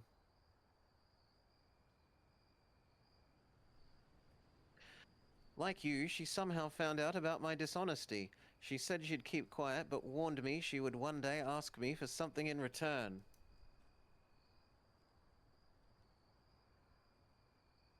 I didn't want to take any chances. I thought that if I could get the masters to distrust her, I could even our odds. So you stole the cap as an insurance policy against your own deceit.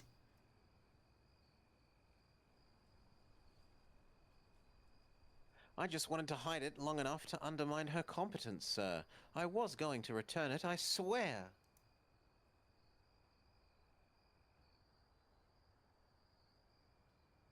I know how foolish that was now. Please, have mercy on this humble servant, good sir. You'll get what you deserve. There are more pressing matters. Your punishment will be harsh. Your punishment will be harsh. Okay. Your behavior, however misguided and juvenile, may very well have jeopardized matters of national security. For this, your punishment will be harsh. Now tell me where you hid the cap.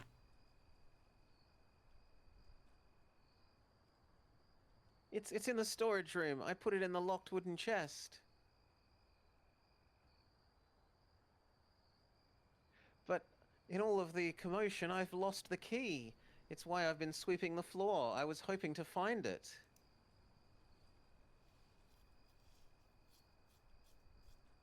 Look, I was able to find one of them. Missing key added to inventory. What do you mean a piece? You need 2 more? Well, it's just that the chest, it has a very unique locking mechanism, sir.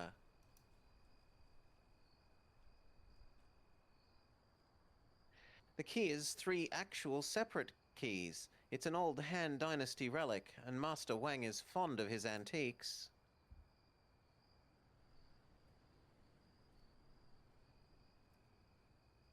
I must have dropped them earlier. I've only managed to recover one of the pieces.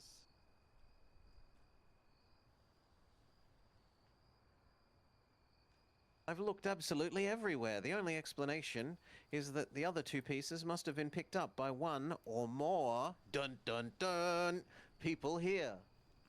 Very well, I will speak to the others about the 2 missing pieces.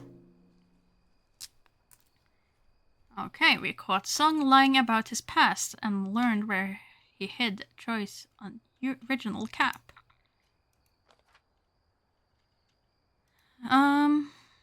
Let's see.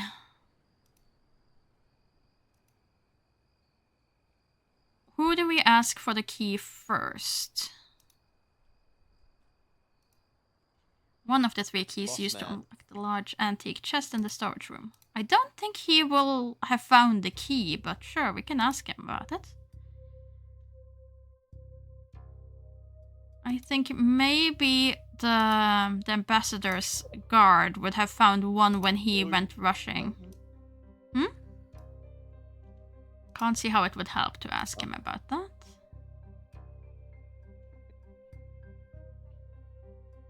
Is it a talk dialogue though? Did you check the... I didn't check the talk dialogue, that's true. It could be a talk thing.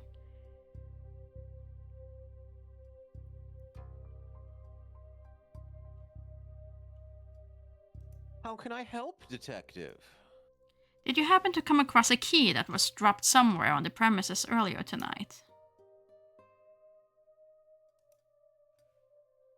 No, I can't say that I have. Thank you, Minister Wang.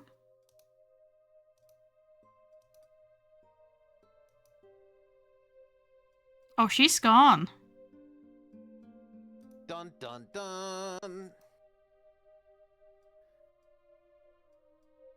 Quickly, tell me, have you seen the key? I guess she was that girl. Did you happen to come across a key that was dropped somewhere on the premises earlier tonight?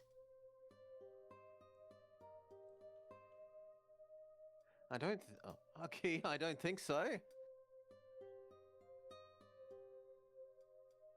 Wait, do you mean this thing?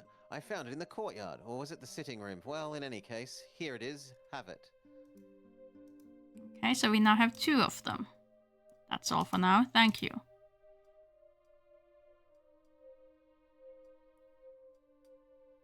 So is she now in the Also sitting... ask the outside guard. Hmm? If you've seen the lady run away, what do you think Have she's it- going to be in here? Oh, good lord! Heavens, no. Clearly suicide, but why? Dead, yet her body is still warm. She was alive only minutes ago. There's no mistaking it. She committed suicide right under our nose.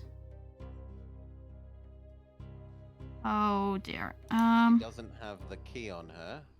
Not to our knowledge. I mustn't alert the others of Sung Yin's death until I have a clearer idea of what happened. Oh no.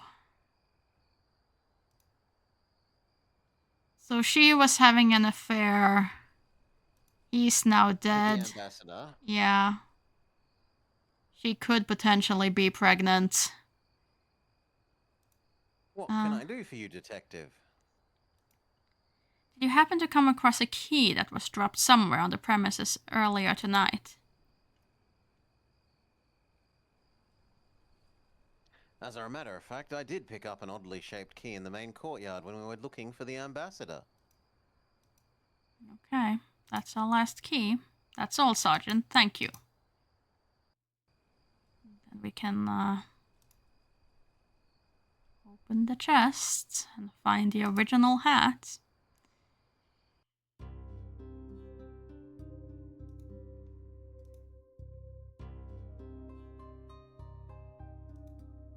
Let's see. You go over here. There, all 3 keys are in the place. Still locked. Looks like I have to rotate these dials to the right position.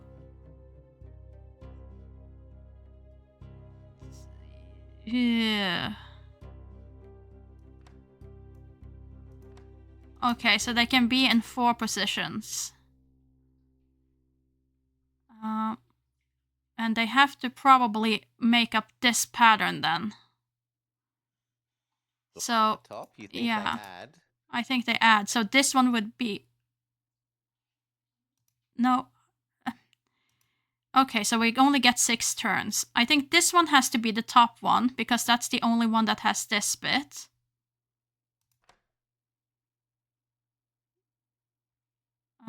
Wait. Was I wrong? No. There. That one now has this top part. And this is the only... No, that wouldn't go the right way. They really could have made the thing at the top bigger. Can you click on it and zoom in? No.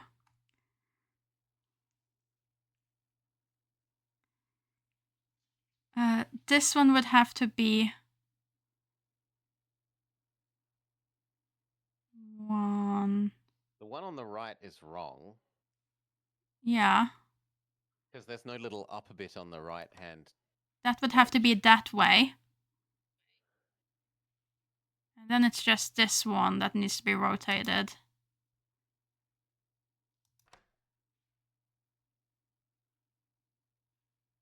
One more, I think.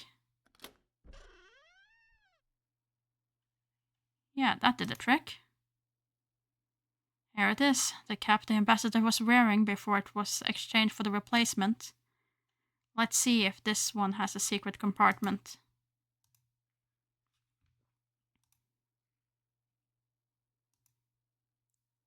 This is the cap Ambassador Choi was wearing when he first arrived here. There's a small bulge on the inside. As I suspected, the secret pocket is sewn into the lining. This one also has a small piece...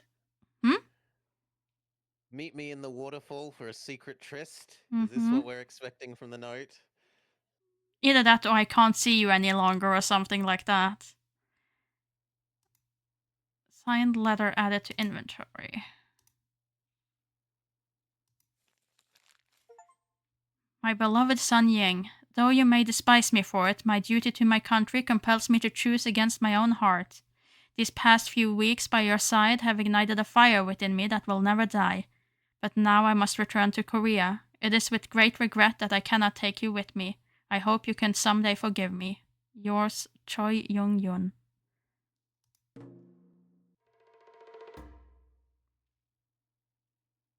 Okay, investigation complete. Speak to Minister Rang to reenact the crime.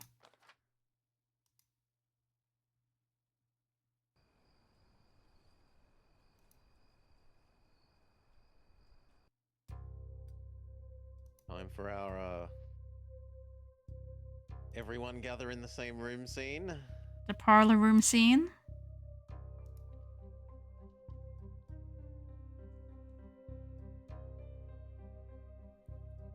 I believe I have the facts of the case. Here is what I think happened. Case reenactment. Do we have to choose anything here, or is it going to do all of it for us? At first, what took place here tonight seemed overwhelming. A secret diplomatic mission, a mysterious sleeping gas, a cold-blooded murder, and in the end, an inexplicable suicide. But at the heart of the matter was the simple connection between two people, Ambassador Choi and Sun Ying. Unbeknownst to even his bodyguard, the two of them were exchanging letters upon each visit to this compound. To accomplish this, they used... they used both the cap exchange and the garden grotto, but I'm assuming the cap exchange is the first thing? Yeah, I think they want a means, not a place. Mm-hmm. Using the pretense of switching caps for the ambassador, the two of them managed to create a private line of communication.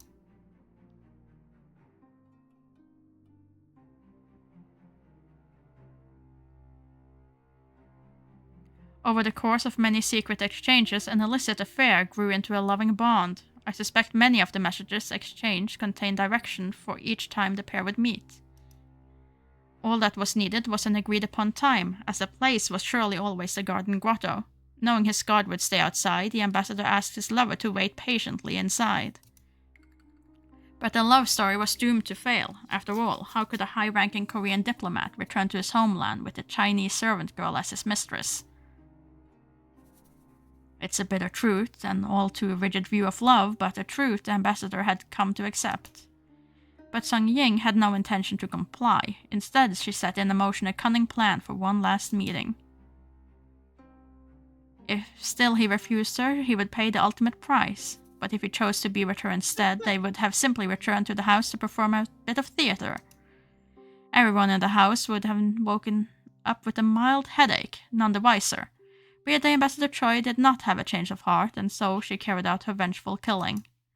While his back was turned, she struck him with a candlestick. Already carrying a candlestick, Sun Ying waited until the opportune moment to strike. The ambassador never had a clue. The animation of him just going, wah!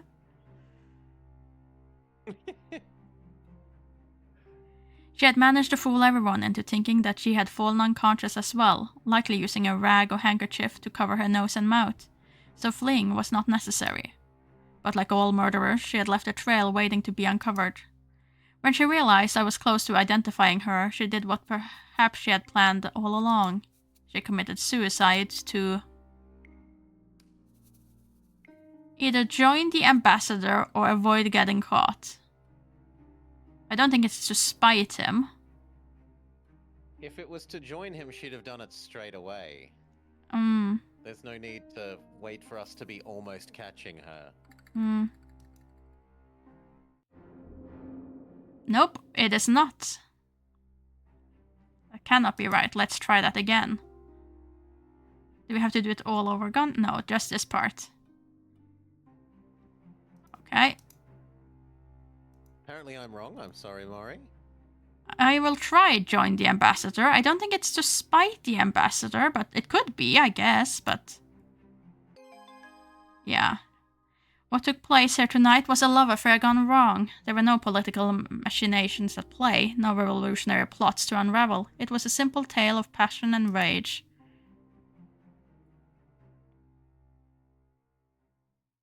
She could have, like, thrown herself on the waterfall, or...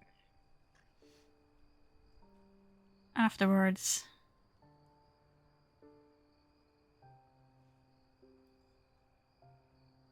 It never ceases to amaze me how the human heart can be so frail and yet so hardened at the same time. I'm in your debt, Magistrate. Your handling of the case was impeccable. Thank you, sir. I'm happy I could be of service.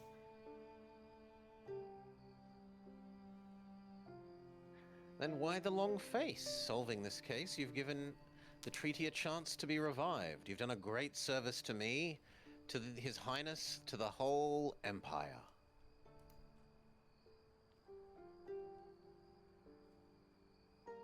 Thanks to you, diplomatic means are still within reach, as the Koreans can hardly blame us for their own man's, well, moment of weakness. You should be proud of this accomplishment. I'll make sure the Emperor knows of your outstanding service.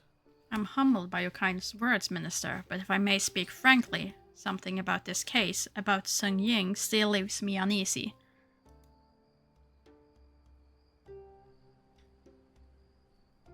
And what could that be? I've yet to put my finger on it, but I have a lingering feeling that something doesn't fit.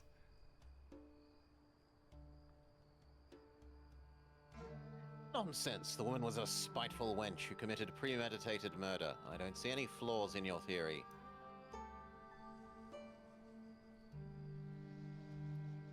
There's no time to second-guess yourself. D, if you wish to serve the Empire, there's much more work to do. Perhaps you're right. I'm probably just overthinking it. I still think she might be that 3-year-old girl.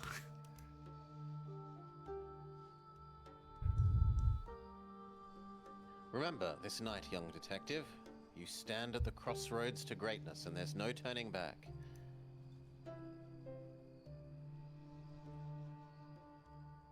If she was, she could have gone with him. There were no real obstacle. Sure, her family history would have been a bit of a... I thought it was more that the ambassador's like, I can't politically if I bring back a Chinese wife, they'll think that I made the agreement too much in China's favor, etc., etc. 10 months later. Could very well be. For me, it was the servant part is the absolutely non-negotiable part. If she had not been a servant, maybe it could seem like a political thing, like, hey, alliance. Some invisible force is pulling the boat forward. Through the fog, I can see a small island with a tower standing at its center. It beckons me.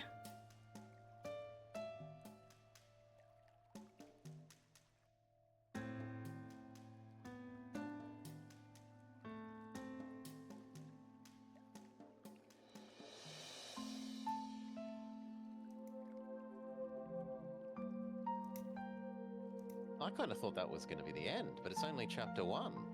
It was only the prologue. A large drum. It resembles the toy pellet drum I cherished as a boy.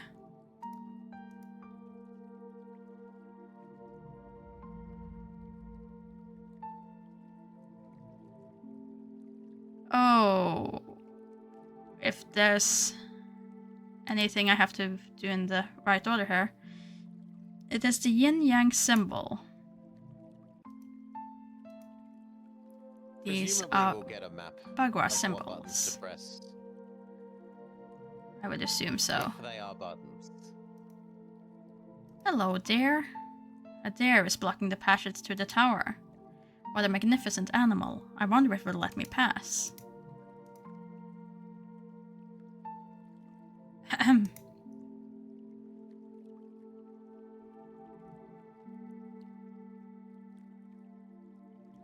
Song.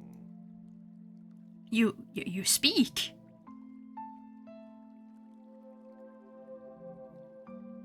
Flawless deduction, detective. Oh, I see the deer went deep. Can you tell me why I am here?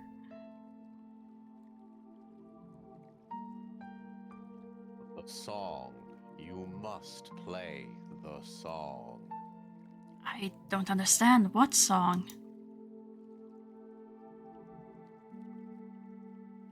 Your song. Okay, it's a drumstick. It's an odd-looking drumstick.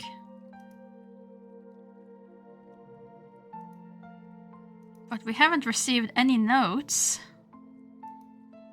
Really? Does our inventory have anything other than the drumstick? Single drumstick with strange marking along its shaft. Ooh, ooh. So, It's green. Yeah. yin yang, then straight, two broken, then two broken, straight, broken, then three full, then full, broken, full. Or in the reverse order. Do you think it's from the bottom up, or do you think it's from the top down? I think the bottom is the middle, and then it goes outwards. Mm-hmm. But let's see. So then we use our stick. So it was solid, broken, broken. Solid, Could be- broken, broken. Down and left. And No, then- so you see. Okay, you've done it the opposite way to I Ah. would, but that's okay. Okay.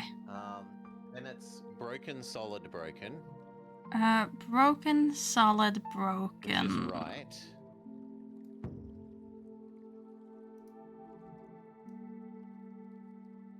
That's solid, solid, solid, which is up.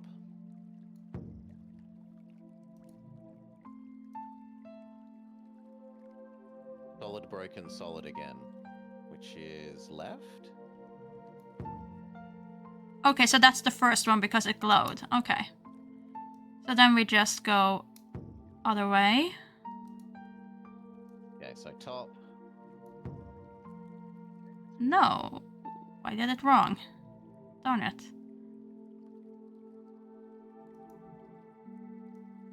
Do I have to start again? It was this one. Then it was top. Top. Yeah. Then wasn't it this one?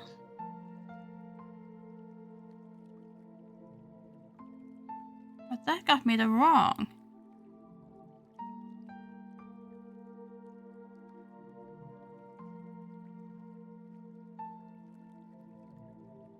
What was the next? Definitely, that's the next one. Right is the next one if we're doing it. But in that order. it gets wrong at that one. It doesn't glow. So Because this the way that it's glows. currently going is top to This- bottom of the stick. So Yeah. it's solid dash solid, then solid solid solid. Then the next one is dash solid dash. But that one gives us wrong. I mean, no matter how many times I try it, it's still... Like, it's not gonna change the third time.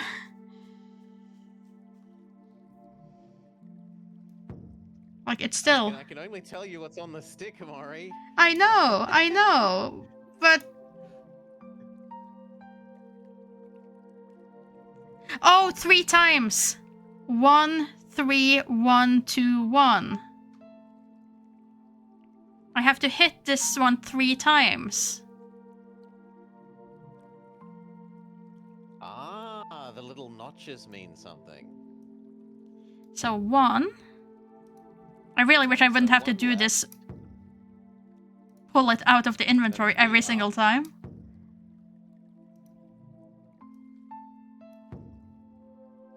then we go right. One right. And then this one twice? One. It's either bottom right or bottom left. It depends which way we're reading them. And we're reading we can't tell which way we're reading them because all the others have been symmetric. Mm-hmm.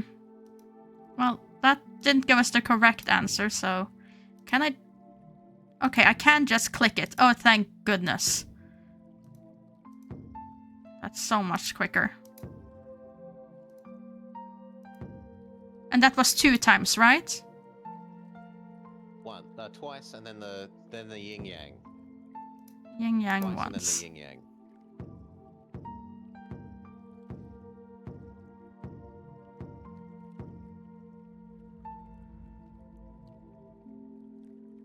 Okay, we have played our song. Extremely deep-voiced deer gets out the way.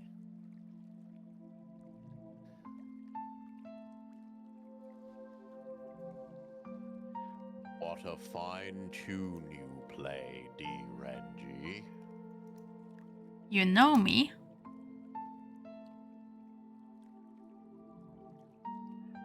It is you that the drum calls. Your song breaks the silence. Who are you?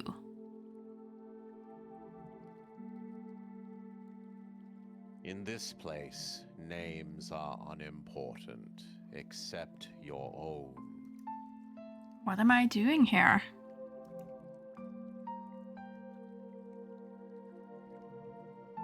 You are needed. The moment has come for you to show your true self.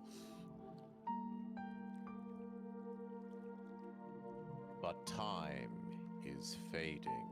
The wolf is on the move.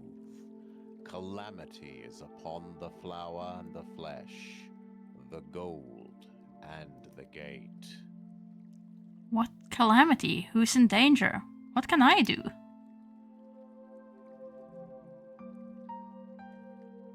Cross the threshold, protect the lost ones, break the wolf's spell, and save the remaining roses. Go now, speak no more.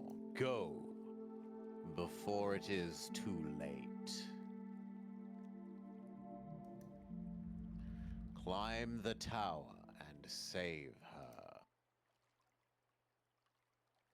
I have a bad feeling about this.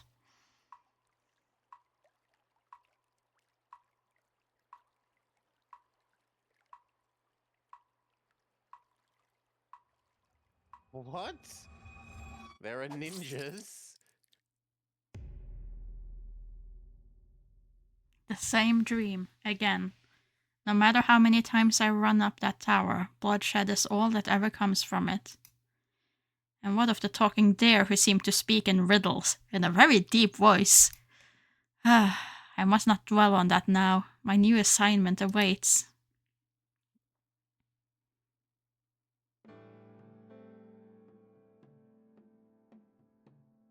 Before I go, I should add an entry to my journal about the dream.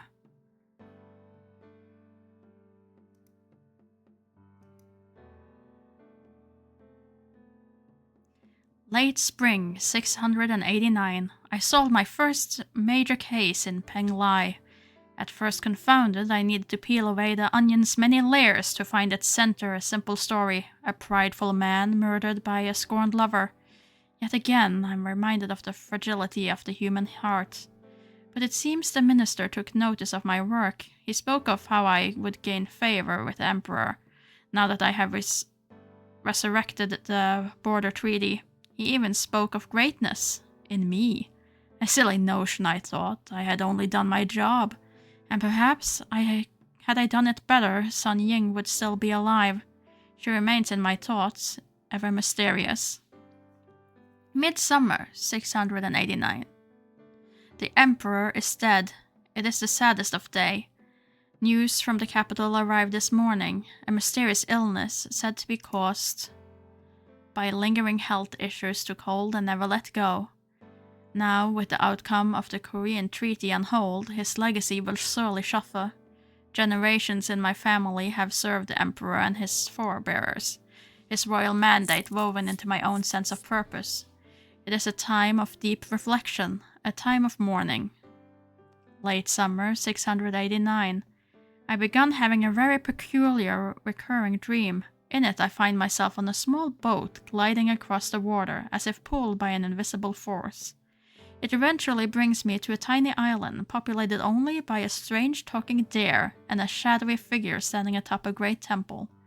But just as I manage to convince the creature to allow me passage up the tower, I sense a grave danger looming over me. What happened next is unclear, but one thing is certain. No matter how hard I try, I fail to overcome the sinister threat. Late winter, 690. The Emperor's still grieving wife, Consort Wu, has now broken with tradition and proclaimed herself the Empress, and rightful ruler of China. There are summons of her brutal tactics reverberating across the imperial echo chamber.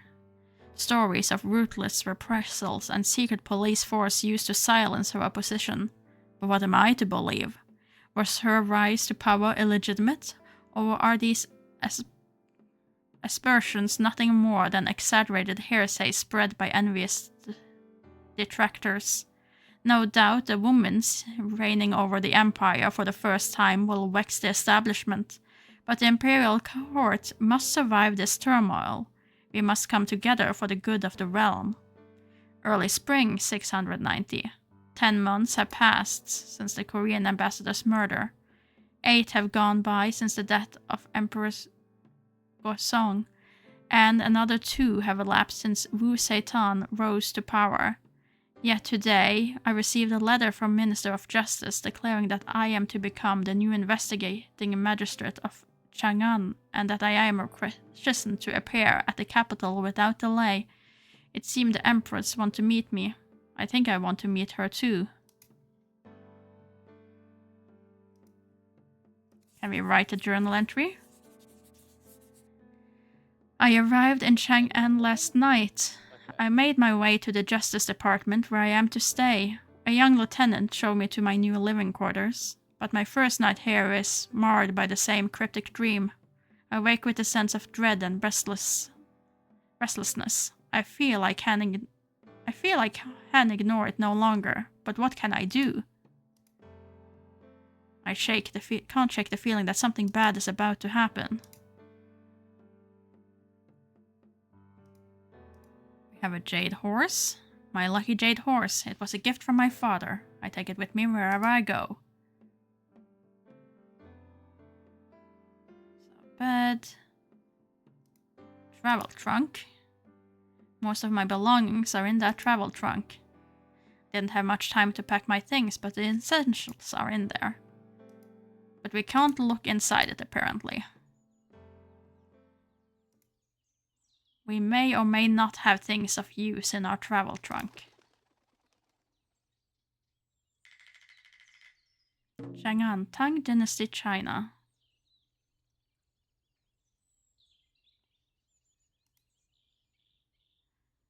Can we take this hammer? We can. Looks like some repairs are being done to the roof.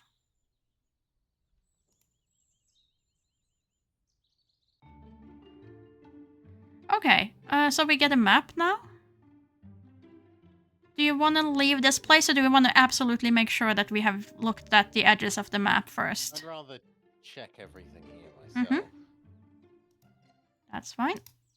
We can definitely do that. A rather frail-looking plant to place by itself in such a large courtyard. We'll do some light pixel scrubbing. The Justice Department. Can I go further to this side?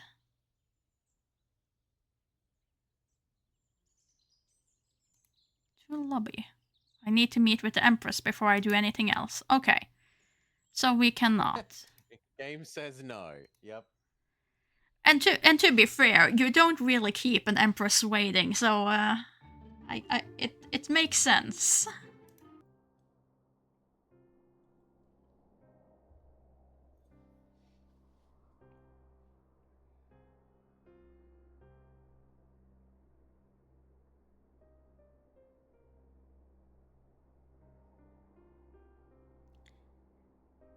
We found and captured the rebels responsible for the attack on the royal temple.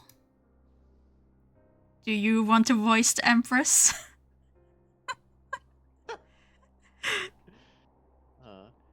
Good. By attacking the sacred temple, they're trying to undermine the symbol of my heavenly mandate.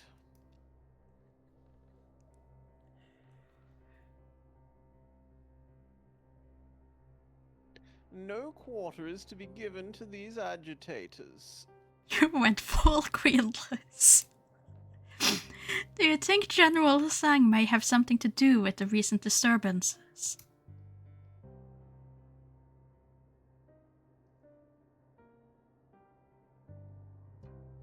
Zhang is a hardline traditionalist whose opposition against me is as clear as the stake in a barren field.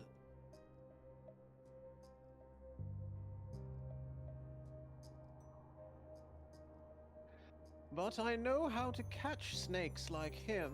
Where is D. Renji? He's here, Your Majesty, waiting in the antechamber. Are you sure he can be trusted?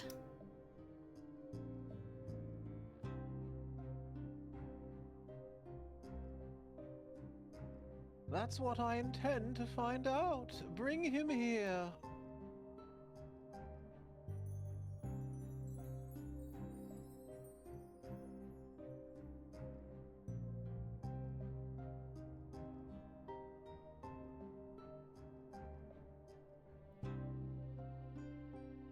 The Empress will see you now. Really? I can hear me on the stream pretty well, HFX Nidda.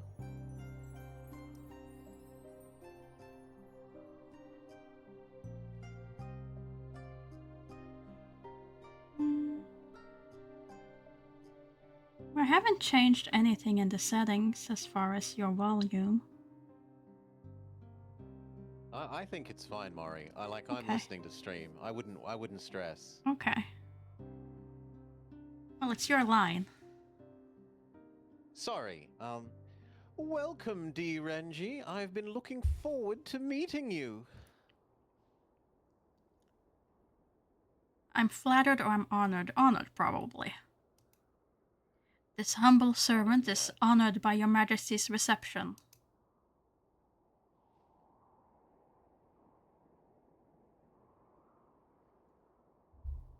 I trust you had a chance to rest last night. I understand you left Penglai 3 days ago to undertake a long journey to the capital. Yes, but the road was kind to us. My caravan arrived at the Justice Department just after midfall. I had sufficient time to settle in for a night's rest.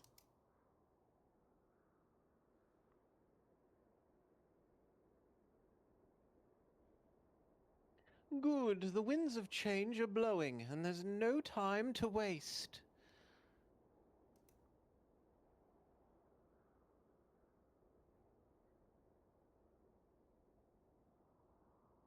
Tell me, Magistrate D, do you know why I called for you at this particular moment? I'm not sure I follow.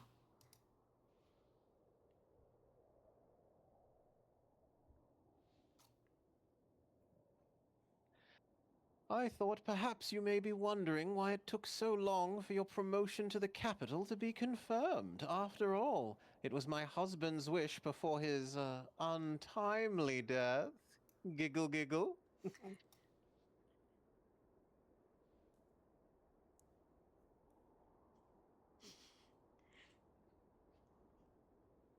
When we heard of how you solved the Korean ambassador's murder and rescued the border treaty, he made it very clear that he wanted you to serve by his side.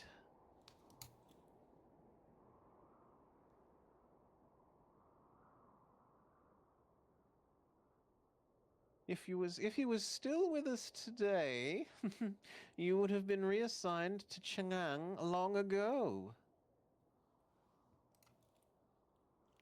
I humbly served the imperial court where I am needed, your majesty. I mourned Emperor Gozang's death, but it's not in my nature to question my position or rank.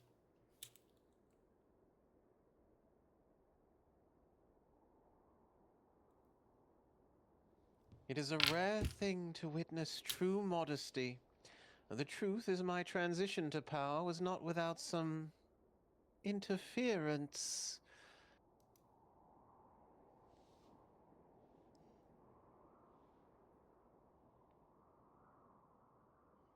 The same kind of meddling and disapproval that I've encountered my entire life. Yeah, I know, but we got killed for it over and over and over again. Ah, different game, though. Different game.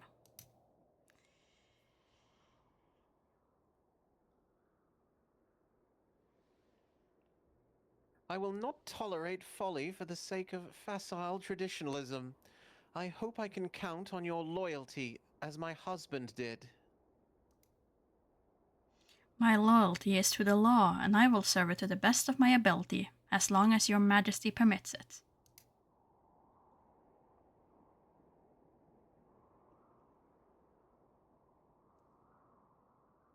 I see, and what if the law is unjust? Unjust men create unjust law, or the law does not stand still. We can change the law. I kind of like that. So I like the second, the implication being that we would change the law. The law does not stand still, and neither should we. Injustice must be confronted head on.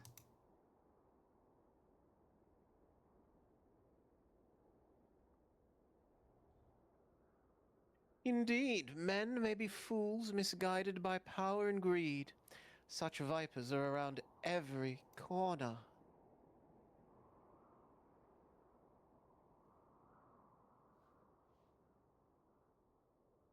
In fact, the man that you are replacing, a man whose name deserves no mention in these hallowed halls, why, he was such an offender.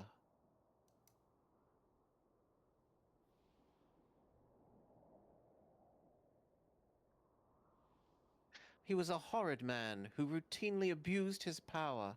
His worst sin of all, well, it was that of incompetence.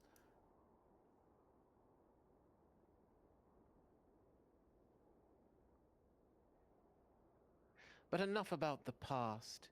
You are here because I need someone to succeed where he failed.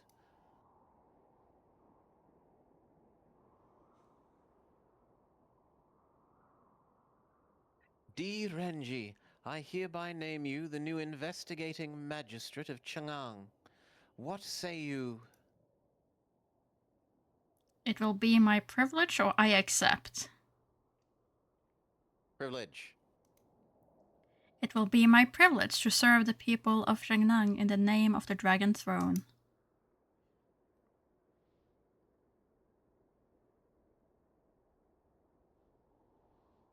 Then it is done. Rise, my chief agent of justice. You are now the guardian of Chang'an, the jewel of China, finest city in the world.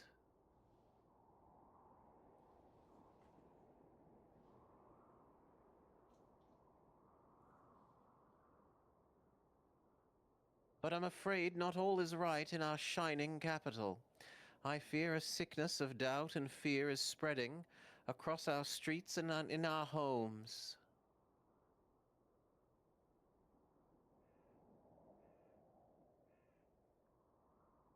The hearts and minds of men are fragile. As the first woman to hold the mandate of heaven, I cannot allow my reign to be crippled by this infection. I must show the naysayers that I can be as strong as any man, even if I must rule with an iron fist. This sickness must be stamped out. Law and order must be swift and unyielding. We must exercise caution, or we must govern virtuously. I think virtuously. Virtuously. Yeah. We must govern virtuously in the hearts and minds your majesty speaks of. We must govern virtuously if the hearts and minds your majesty speak of can be redeemed, or indeed cured. I fear force alone is not the answer.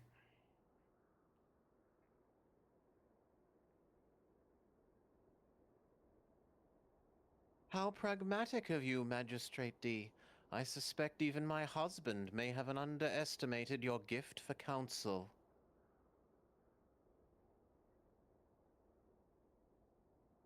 Your notions of virtue and balance are sobering, but we are nonetheless responsible for cleaning the streets of the miscreants who would dare undermine the Empire.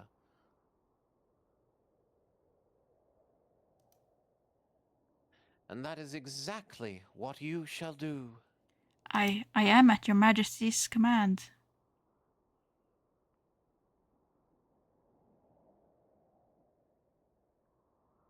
Before I relieved him of his duties, your predecessor was working on a case that, shall we say, overwhelmed his limited intellect.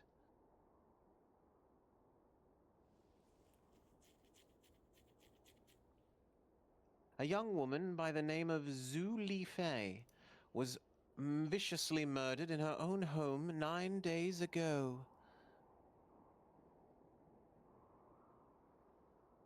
A short inquiry ended with the poor woman's blind father detained and charged for the crime.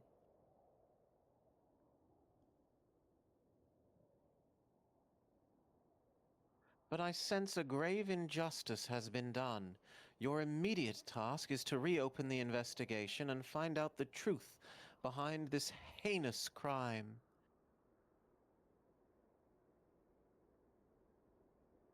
And if what you discover should exonerate the father, I would like you to report back to me directly. Yes, of course.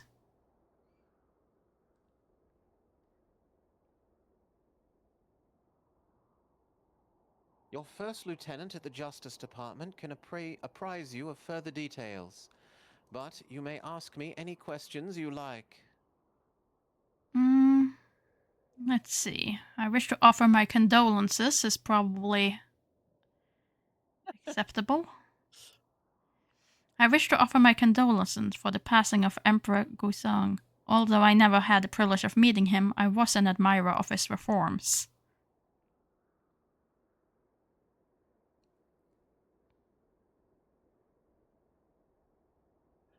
Your sentiment is appreciated, Magistrate D. My husband was a great man.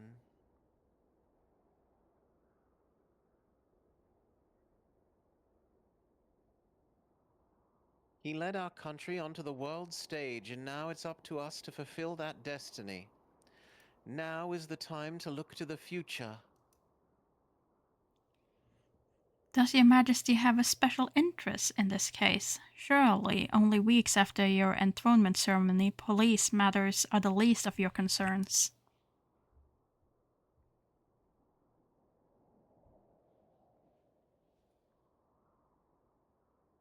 On the contrary, there's no greater threat to the Empire than the spread of fear and hatred from within.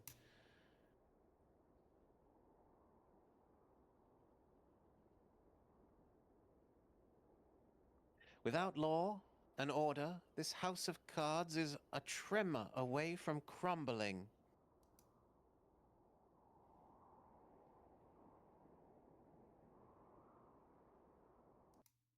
Whatever the cost, I will see to it that those disturbing the peace shall never find any of their own.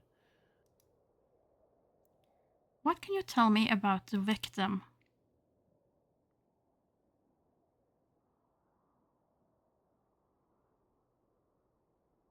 Zhu Linfei met a horrible end. At first strangled to death, her misery doesn't stop there. After taking her life, the murderer went on to mutilate her, carving out her heart and taking it from her lifeless body.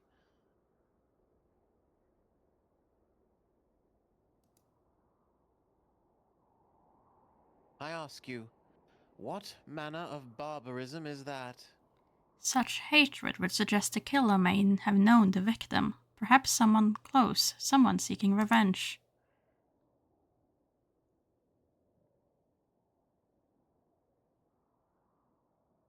Whatever the motive, I want you to see this wretched killer captured and punished for what they have done. I will not stand for such depravity.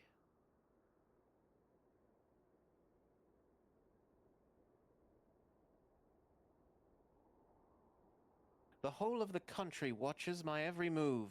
I won't have my mandate tarnished by this deviant. What can you tell me about the accused?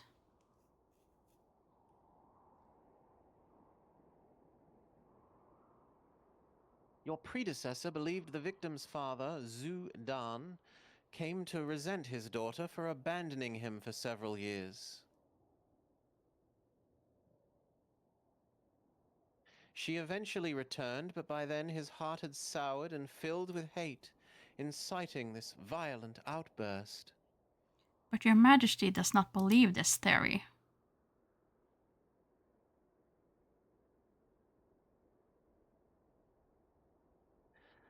Not for a second. Setting aside the fact that the father is an old blind man, only a fool could theorize that a woman so obviously devoted to her father would deserve such retribution.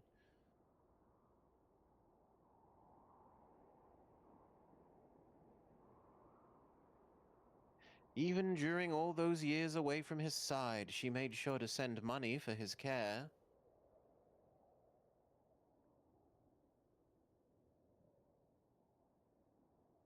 Besides, your predecessor would have sooner forced a square peg into a round hole than do any true police work.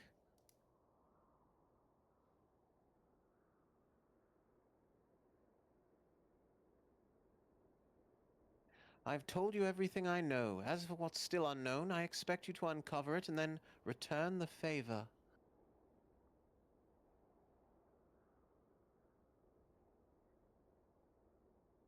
You may speak to Commander Yao if you need any additional assistance. She is my most trusted officer. Thank you, Your Majesty.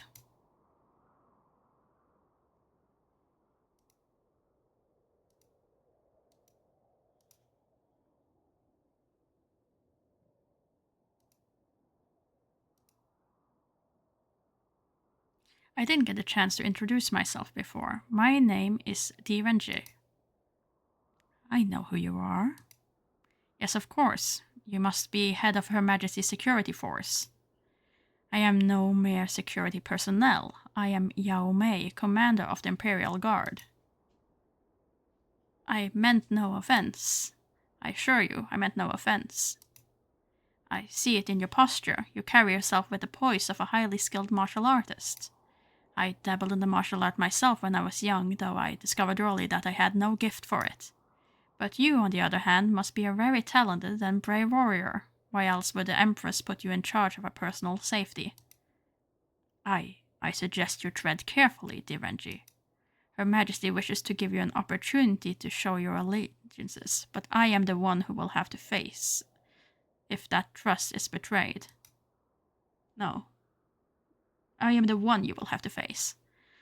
I applaud your diligence, Commander Yao, but my intentions are pure. I'll be the judge of that. What do you want? Stick to the case. Do you know anything about the Xu Linfei case? Only that the man who did it deserves to die. For a second, refill my drink. BRB. Only that the man who deserves it deserves to die 1,000 deaths.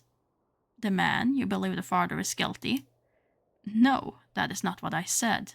I simply meant that I've never known a woman capable of such brutality. Have you? No, I can't say that I have. Tell me about yourself. I have no time for small talk. If you wish to know more about me, I suggest you seek out the answers for yourself, detective. What can you tell me about the Empress? Her Majesty is a strong and fearless leader. What she has endured and overcome is a shining example for all of us. But I would think a detective of your stature could easily detect such qualities. Okay, Listen careful, Direnji. I do not trust you. I have no reason to trust you. I do not know you, and from my perspective, nor does the Empress. What you do from this moment forward will signal to me whether you truly are a trustworthy ally or an adversary to be dealt with. Your fierce loyalty is commendable, Commander Yao. With time, I do hope I can gain your trust.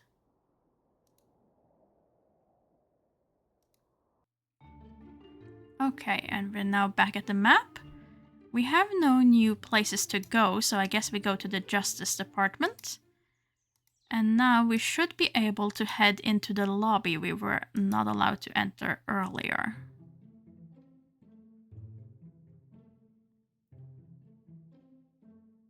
But we have no blobber.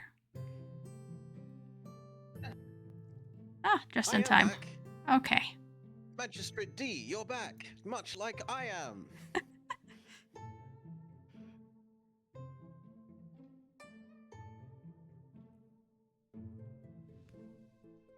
I'm your first lieutenant, Ma Dawei. Ma Dawei? We spoke briefly last night. When you arrived, I take it you just returned from your visit with the Empress. How did it go?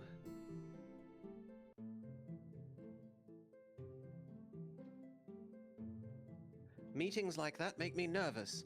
I just start babbling, you know. One moment I'm quiet and the next I'm going on about heavens knows what.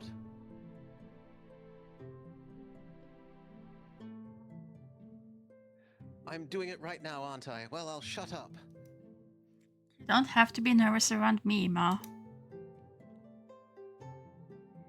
I wouldn't say we were nervous with the Empress. I felt we were fairly at ease. Yeah. I was at ease in Her Majesty's presence. In fact, the meeting was very productive. It seems we have a lot of work ahead of us. Guard lady a bit less. She was very protective. Oh, yeah. Certainly, sir. I'm here to help in any way I can. Good. Let's begin with the Su Lin Fei case. I need to know all the details and see the evidence collected so far.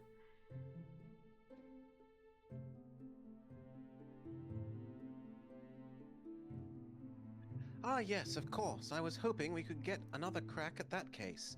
I'm afraid there isn't much to look at.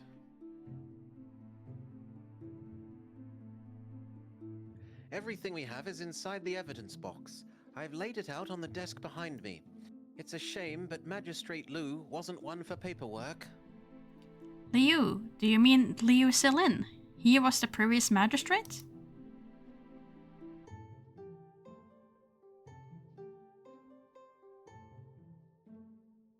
Yes, sir. Did you know him? Yes, he was a classmate during my time at the Imperial Academy. Sadly, he was the kind of person who enjoyed preying on the less privileged, a bully through and through. But owing to his father's position as a powerful minister, Selin's misconduct was routinely ignored. Worse still, he was even granted a few shortcuts along the way. But that was many years ago. I haven't seen him since then.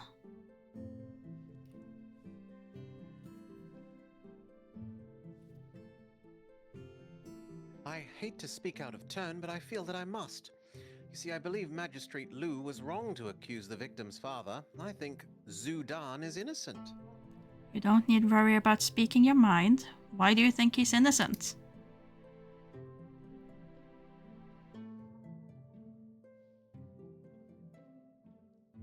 Well, it's the way she was killed. It's almost wicked. Like an evil soul out for blood. Even from my limited contact with him, I don't think Zhu Dan is capable of it. In that case, you'll be relieved to hear that the Empress herself had requested that we reopen the investigation.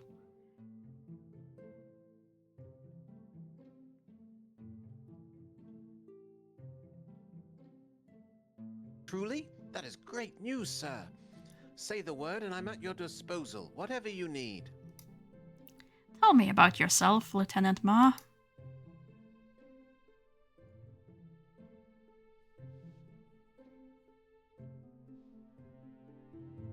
Everyone calls me Lucky Ma around here, sir.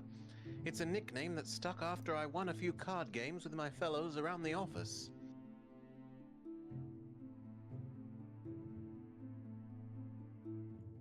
In any case, I've been at this station for 2 years, and before that I was the police constable in my hometown of Shanwei, in Linang province. For most of my life, I lived in a small fishing village.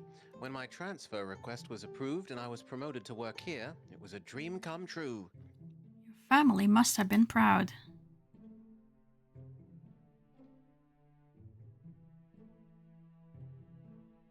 Yes, my parents were very happy, and my wife, you should have seen her.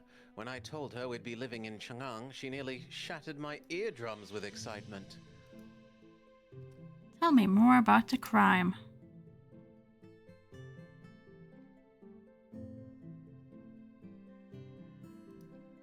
Of course, what would you like to know? About the victim, about the father, about the cause. I may start at the top. The victim, Shulin Fei. What can you tell me about her?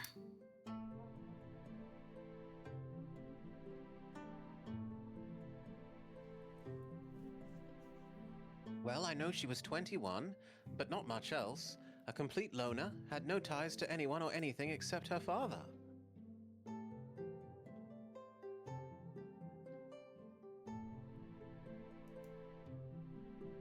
Even her neighbors knew nothing about her, save for the fact that she kept to herself. Did her father have anything to add?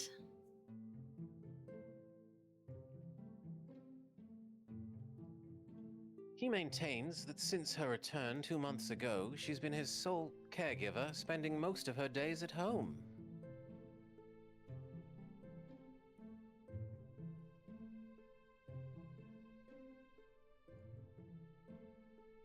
He also said that several times a week she would visit temples in the city, which gave me the idea to visit some of them and ask after her.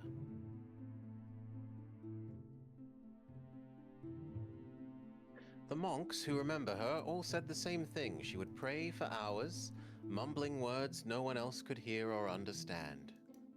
You said she returned 2 months ago. Where was she before that? All we know is that for 5 years she worked as a maidservant for a wealthy family living outside of the city.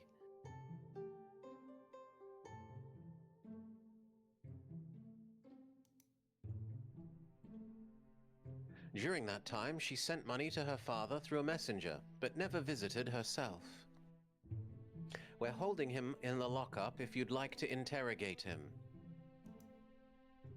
What can you tell me about the victim's father, Sudan?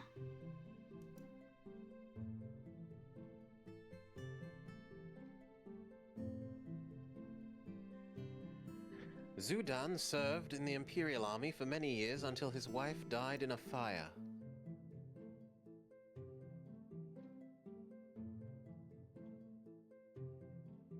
The same incident cost him his eyesight, and yet, despite that, he managed to take care of his young daughter for many years.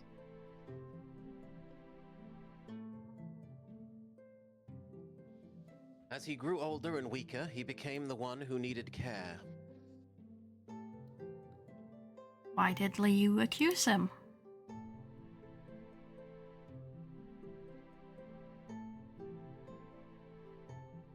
Magistrate Liu believed that Zudan felt betrayed when his daughter went away, alleged that Zudan had gone mad, and killed her in a fit of rage.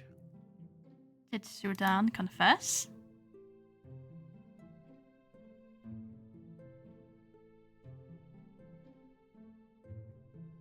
No, sir, the opposite. He denies any wrongdoing. What was the cause of death?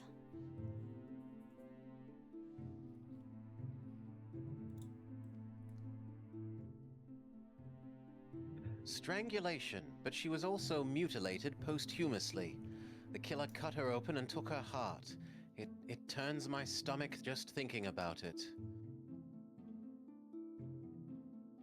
You'll want to speak to the coroner, one Mr. Yao, as if he's not a doctor. He'll be able to tell you more. What's in the evidence box?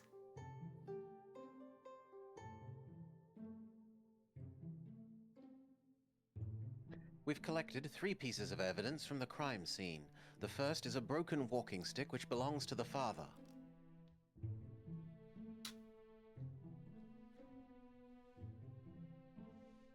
The second is a rose we found next to the victim's body, clearly left by the killer by the looks of it.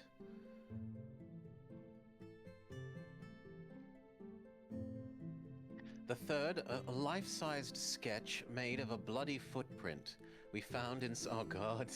We found inside the house. We're gonna have to measure people's footprints, Mari. Mm-hmm. A sketch!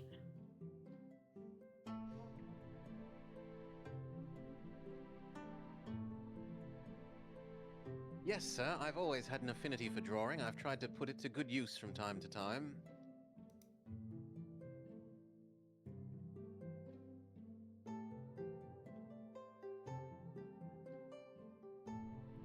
My wife thinks I should have become a painter, though I'm pretty sure she's just teasing.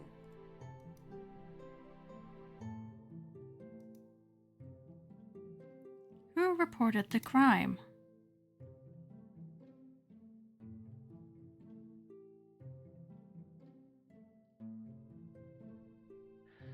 A night watchman was making his rounds in the neighborhood when he saw Zudan running out of his house in a mad panic. Zudan was calling out for help and screaming his daughter's name all at once.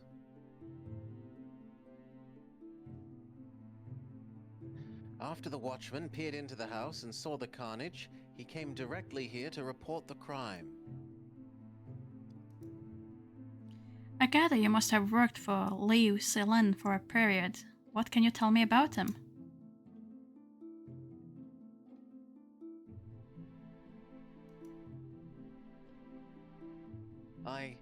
I suppose... No need to be timid, Lieutenant. It is not gossip I'm after. I'm only interested in how he performed his duty as an officer of the court.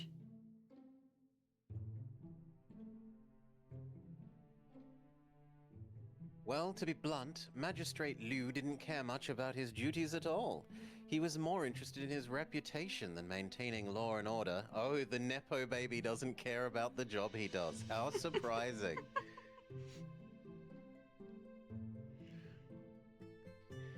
Most of the time, he delegated his work to us, his subordinates, although I doubt he even knew any of us by name. I shudder to think of the misery he left in his wake. Hopefully, if Shudan is innocent, we can at least right one of his wrongs.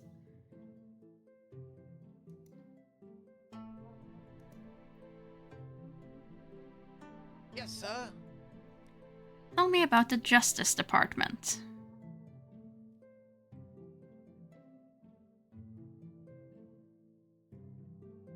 Of course, sir. This Justice Department is the beating heart of all law and order in Chang'an.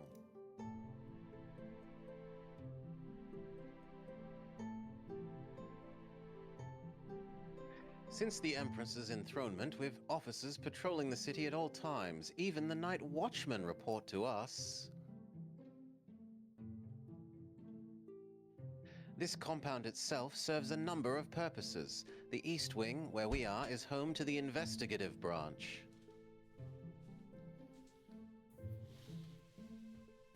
Directly behind you is the way towards the lockup, and behind me is the hallway that leads to the morgue.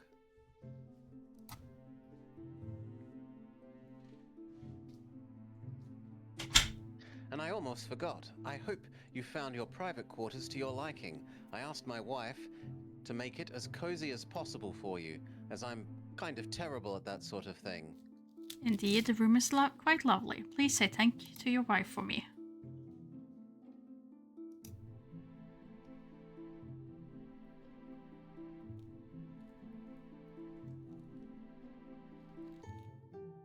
I've marked the victim's house on your map, but you'll probably want to speak to Zudan and the coroner before you head out there. I think I have what I need for now. Thank you, Lieutenant. I'm at your disposal, sir. Okay. So, where do we begin? This is the evidence box, so let's have a peek in that. Okay, fine, but the Evidence box was right there.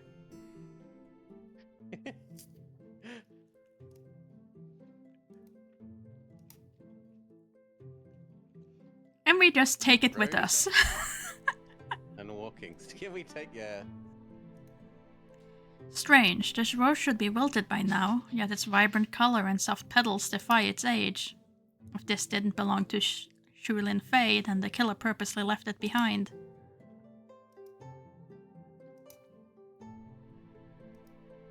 It's a broken walking stick. Someone snapped it in half.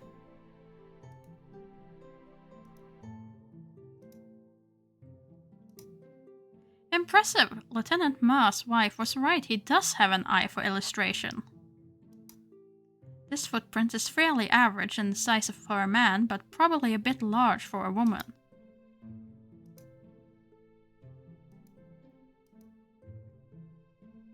Seems hard at work, I shouldn't disturb him. Can we take a weapon? Not my weapon of choice.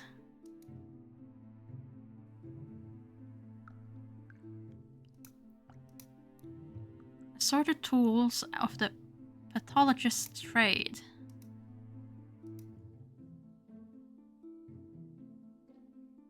Excuse me.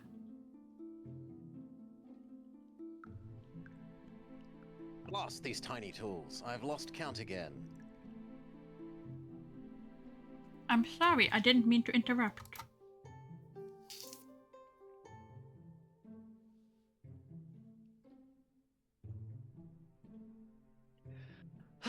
I've been trying to do an inventory of the equipment down here all morning and failing miserably at it.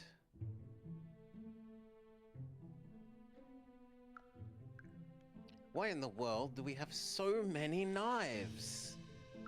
You must be the coroner. I wanted to introduce myself. My name is Steve Venture. The new chief investigator? Just a young man, aren't you?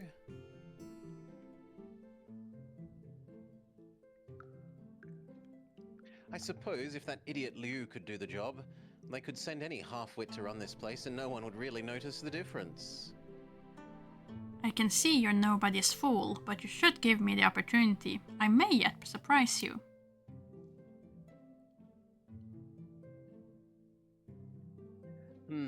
You have a little spark in you, don't you? And you have earnest eyes. I look for... Sorry, the look of a man with purpose.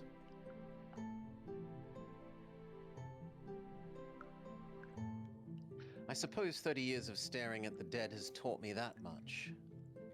Then I look forward to learning from your experience.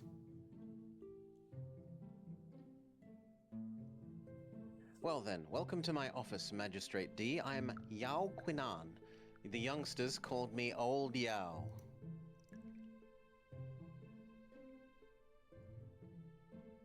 Silly kids and their nicknames. I was hoping I could speak to you about Shulin Fei case.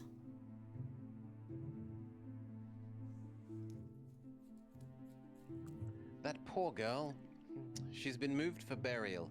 You won't find her here, but in all my years of the job, I've never seen anything like it. I've been instructed to reopen the investigation. May I ask you a few questions?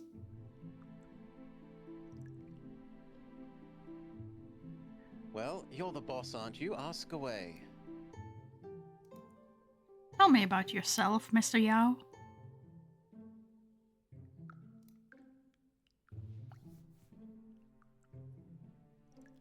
I wish there was something to tell. I'm afraid my life isn't interesting.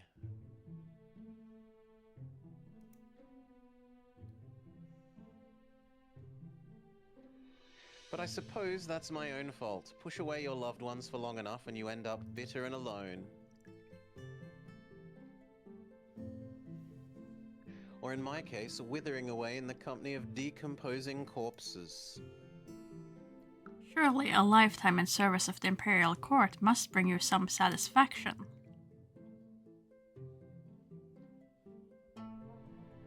It's precisely because of my choices to put duty above family that my own daughter now wants nothing to do with me. When her mother passed away a few years ago, I buried myself in work, thinking I could stuff my sorrows into the ground. I neglected the needs of my grieving daughter, and now, even as she makes her own path in the world, she can barely stand the sight of me.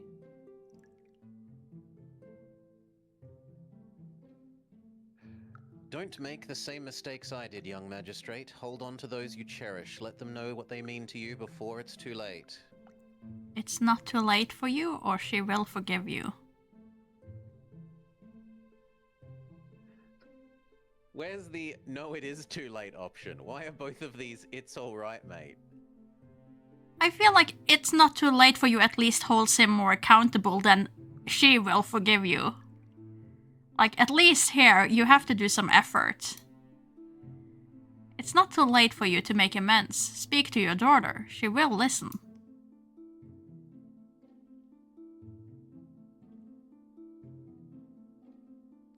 I wish I could be so naive as to believe that, but my time has passed.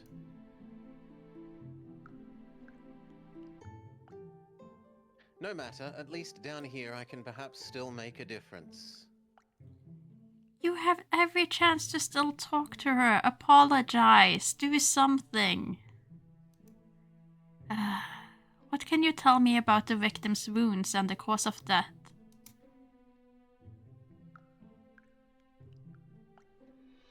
The cause of death was asphyxia by strangulation. Deep ligature marks around her neck suggest the killer stood behind and slightly above her. No murder weapon was found at the scene, but if I were to venture a guess, I'd say the killer likely used a long piece of cloth to strangle her. The victim also had a large laceration on the left side of her chest. Further examination revealed her heart had been surgically removed shortly after she died. Although I wouldn't go as far as saying the killer possessed the skill of a surgeon, I'm certain we're dealing with someone with a cold and steady hand.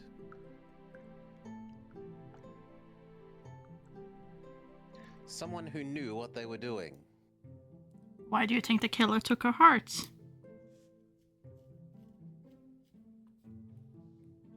Hard to say. Perhaps he wanted a souvenir. Perhaps he thought she was heartless and didn't deserve to have one. Or perhaps he's just a deranged psychopath.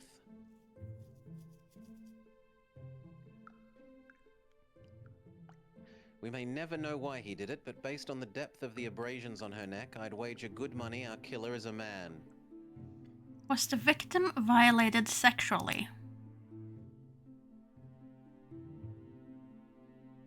No, I found no evidence of sexual assault. In fact, she had no other bruises or injuries, which was odd. What do you mean by that?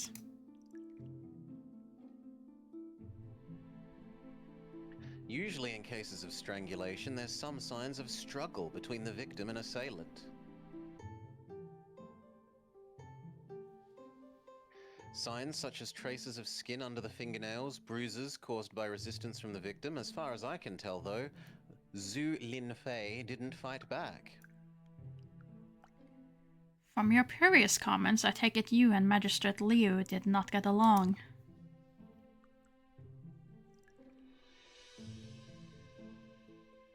For 30 years I've worked at the Justice Department. Magistrates come and go. I've seen all kinds.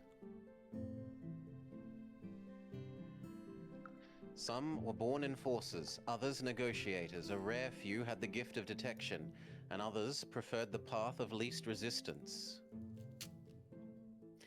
Liu Zelen was a category of his own, a corrupt, inept man willing to do anything to advance his career.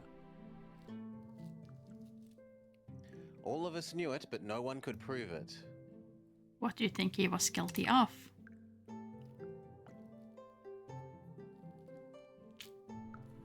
Abuse of power, coercion, blackmail. Someone more powerful than him finally took notice, and now he's history.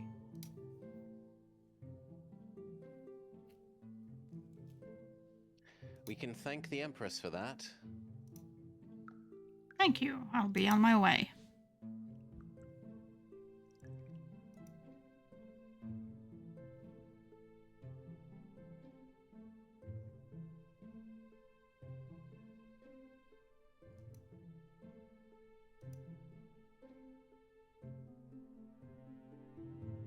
Some sort of medical chisel.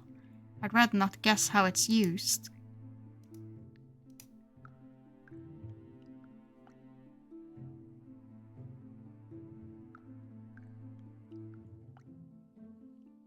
I can hear you snooping around back there.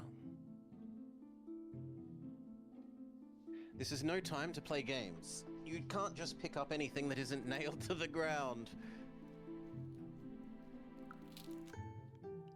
I'm still doing my inventory, and unless you have a good reason to take the chisel, leave it alone.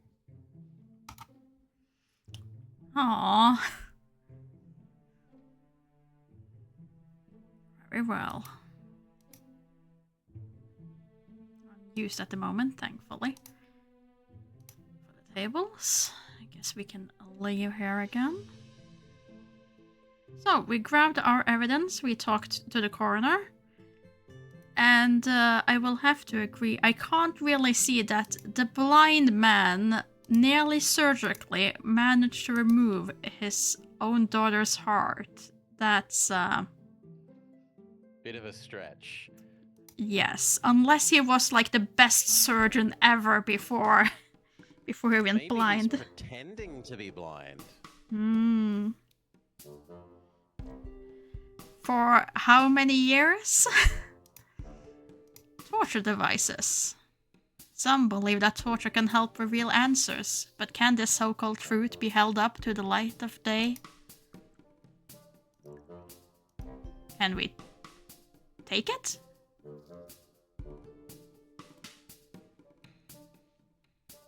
Who goes there? Is that you, Liu? You'll not break me with your threats of beatings.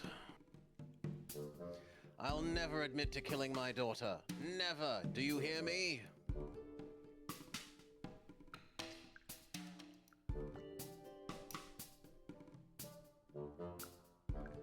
Calm yourself, Shudan. I'm Magistrate D. Renche.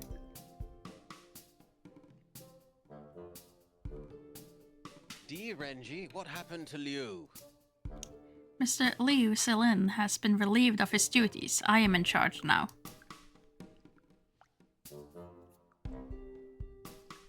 Ha! They've replaced the crooked official with a new one.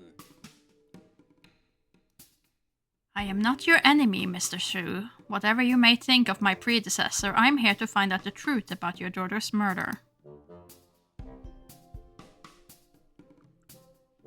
You mean you'll investigate her case? Yes, Mr. Shu. And though I do not yet know your involvement in the case, I can promise you this. If you are indeed innocent, you will not sit in this jail a day longer than necessary.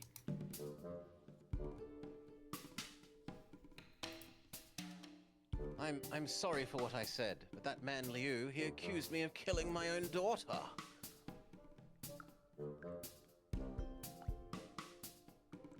Despite everything that's happened in my life, I've never felt anger at my own fate.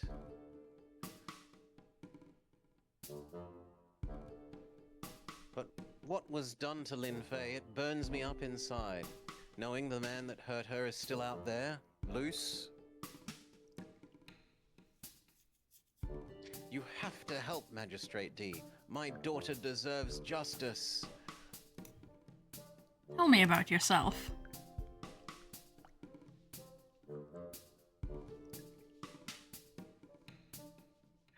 I was a patriot once, not unlike you, I imagine. Fought and sacrificed for my country, gave my youth to protect it on the battlefield.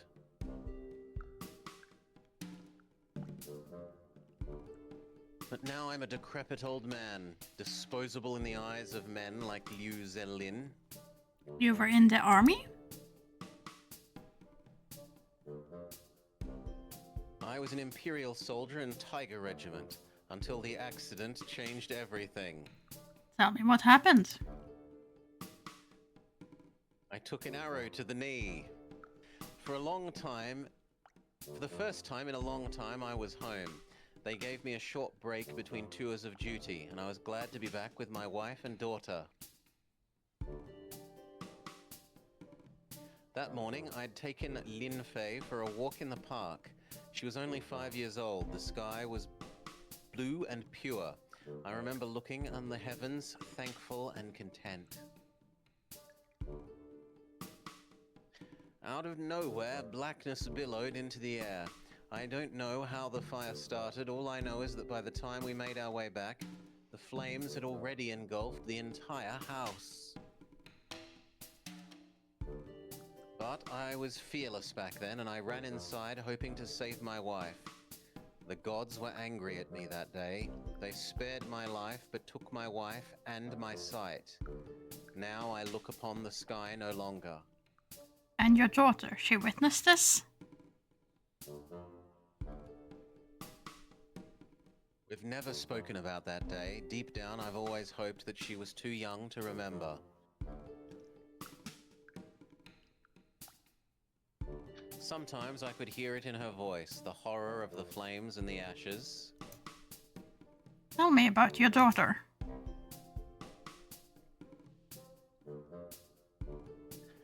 After her mother died, I tried my best to take care of her. We managed for a while.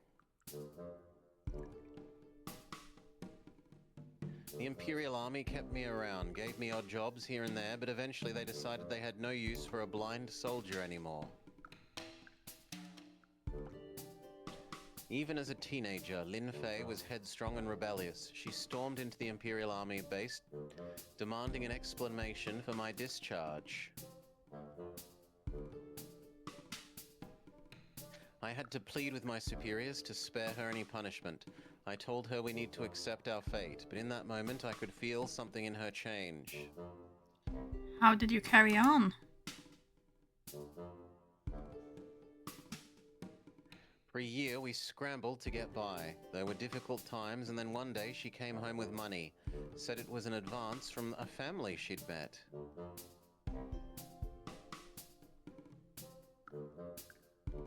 They said they'd offered her a job as a maidservant and wanted her to move into their house in the countryside. She was only 16 and I didn't want her to go, but she'd made up her mind. Do you know who she worked for?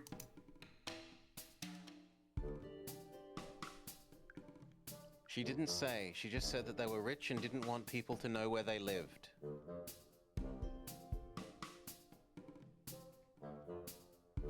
Every month, she would have someone deliver money to me. It went on like that for 5 years. And then she came back?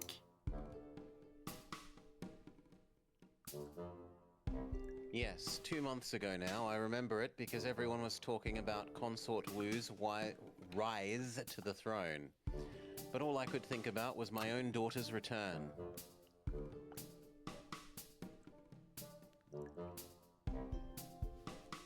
She gave me no warning or explanation, but I didn't care. I was just happy to have her back. 5 years is a long time. Did she seem different after her return?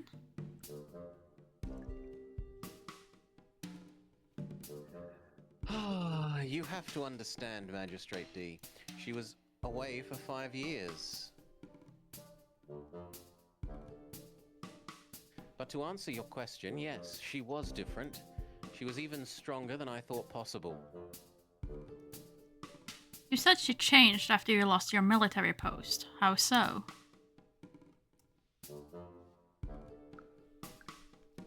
She was always a strong and confident girl. Even during quieter moments, I could sense her calming presence. But then she became distant. Her silence had a different sound to it, if you know what I mean. She was no longer at peace. Did she have any friends?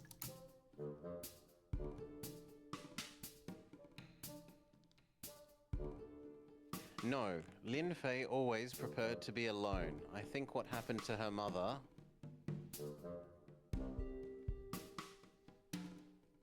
Well, she chose the safety of her loneliness over the prospect of further loss and pain. Take me back to the night of the murder. What can you remember? I remember it perfectly well. Earlier that evening, I'd decided to go to the waterfront and take some tea on the boardwalk. It's quiet at dusk, and I stay to enjoy the sunset.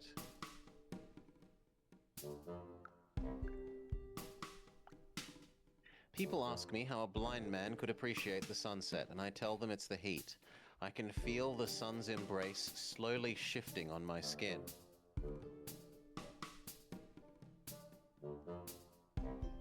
Once the warmth is gone, I know it's time to leave, but something strange happened that day.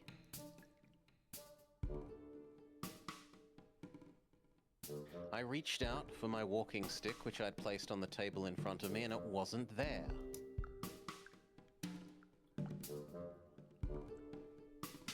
I searched and searched, even asked the tea house staff, but it was gone.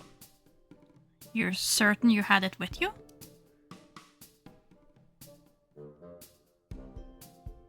Of course, without it, I lose my way. I had to convince one of the waiters to escort me home, and a nice young man he was, with a kind voice. He said he'd help me, but only after he finished his shift. I waited. An hour later, he came back and did as he promised. So the waiter took you home. Did he go inside the house?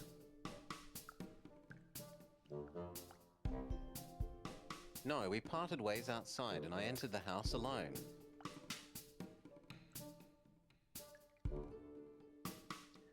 But the silence inside bothered me immediately, and as I approached the middle of the room, I could feel a wet surface beneath my feet.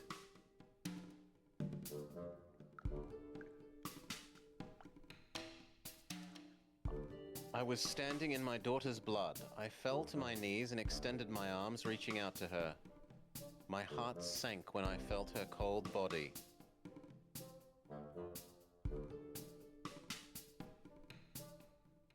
I cradled her head in my arms and vaguely remember calling out for help. I don't really know. The rest is hazy. Your daughter's murder was senseless and deeply unsettling. Heaven willing, justice will be done.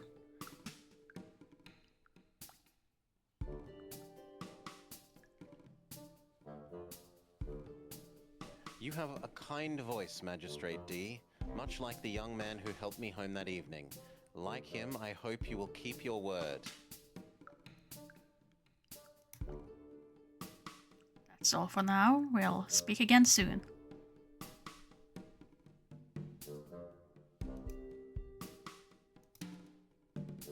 Thank you, Magistrate D.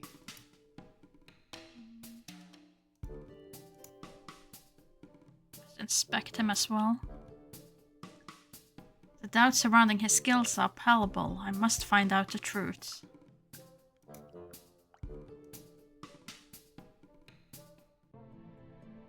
Okay, we have gathered evidence, we have talked to the accused. We should have everything we need to leave and investigate the scene of the crime.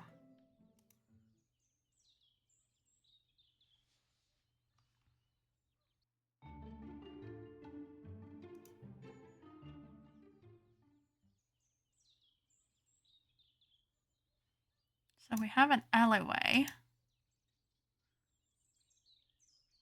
This is one of Chang'an's poorer neighborhoods. The people who live here are usually traders and artisans. There's a hole in the fence, but for some reason we don't care about that. For some reason, this very clearly made peephole is of no concern.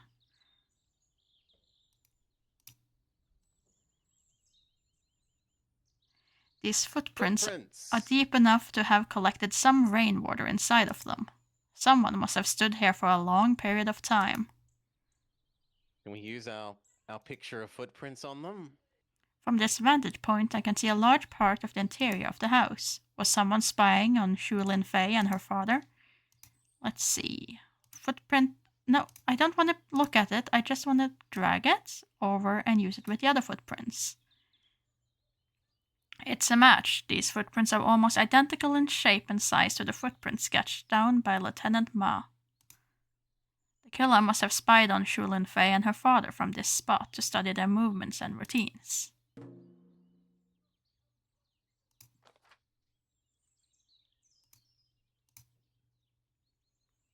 That's a large puddle of water. It collected last evening's rains rather effectively. The soft dirt in this yard makes it easy to leave impression on its surface.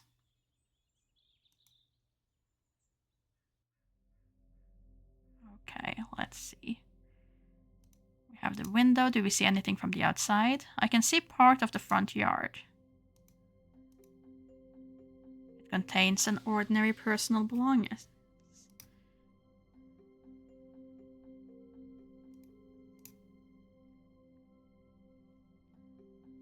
A dinner table. Curiously, the 2 dining chairs are placed nowhere near it.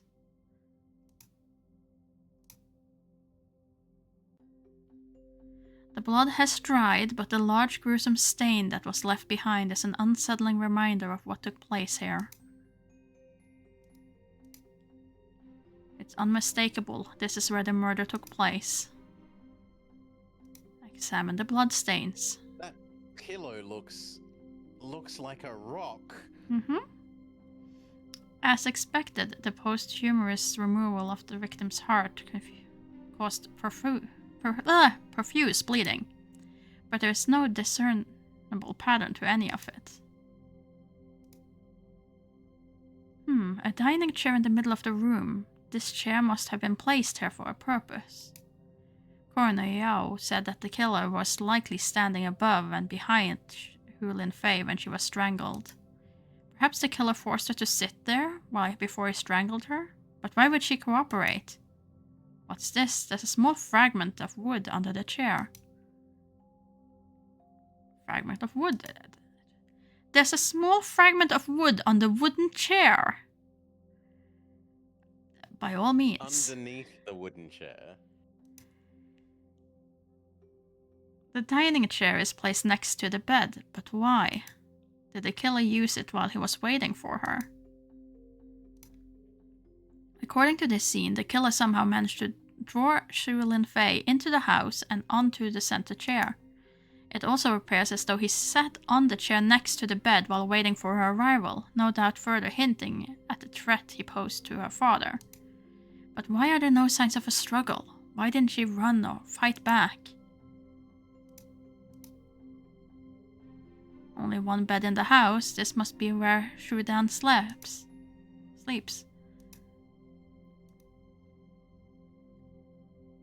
A rolled up straw mat. This must be where Hu Lin Fei slept.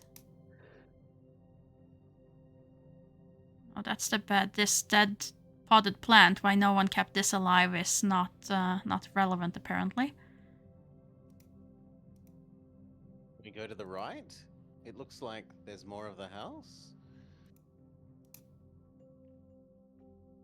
Ordinary kitchen utensils, nothing noteworthy here.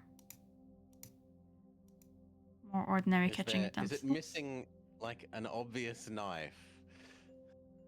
Doesn't look like it. There's no differentiating. Knife block with one hole missing. Doesn't appear to be anything more in here.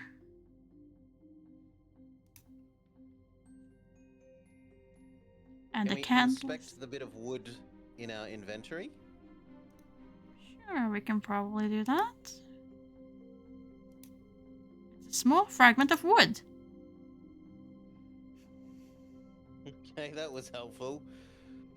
That cracked the case wide open, it did. Let's see, what else did we have here? We had the flower. Broken walking stick. See, for me, this very much indicates that it can't have been her flower, because that flower with plant that they definitely aren't keeping alive indicates that she wasn't, you know, a green thumb person. But this isn't even interactable, so I can't combine the two. I thought that it was a fake rose, that it's made out of silk, and hence tight like the titular The Silk Rose Murders. I don't think so. He expressed disbelief that it was still in good shape. I would have assumed he would have said it was a silk rose. Strange, this rose should be wilted by now, yet its vibrant color and soft petals defy its age. If this didn't belong to Hu Lin Fei, then the killer purposely left it behind. Like, he doesn't mention that it's, Fake, yeah. yeah. To the house. still find it weird that we don't look at that, but oh well. That is just exit to map. There's Nothing else here. Huh. seemingly. Huh. I would say we go ask the dad. Yeah. Yeah, I don't know what more we can ask him about, but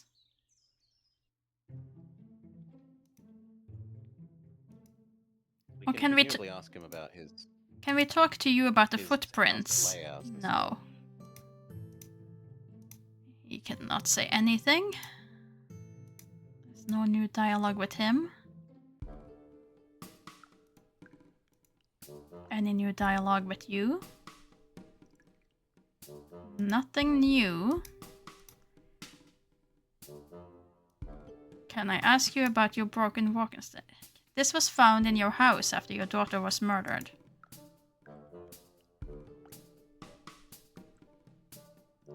It's my walking stick. How can this be, and why is it broken? I was hoping you could help me answer those questions.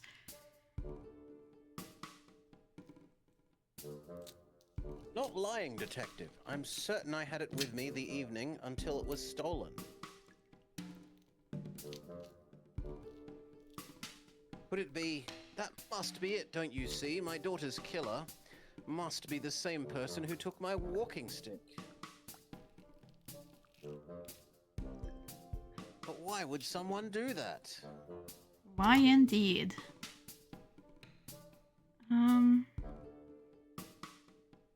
To Why frame in- you instead of them, but is I it mean, only to deflect, or do they have some grievance with blind old man? That seems unlikely. Okay, we cannot ask about the rose. I don't think you can tell us anything about this wood fragment, so...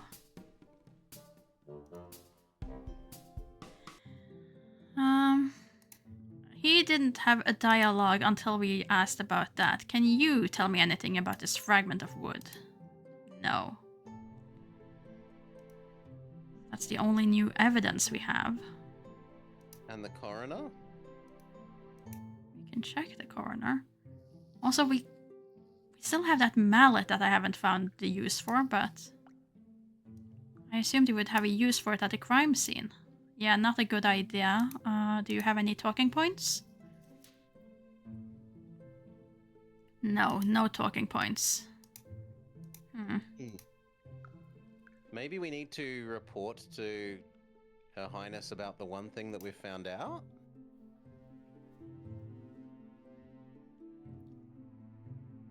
I feel like we haven't found much, though. All we have is discovered footprints that they spied But for. like we've filled in one dot.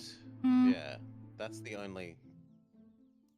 I mean, it's not like I have any better suggestion anyway, so sure. I'm rather stumped at the moment.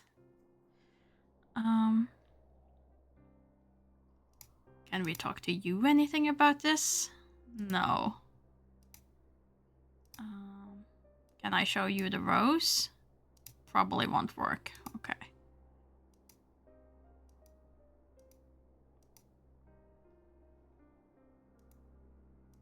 Any new talking point?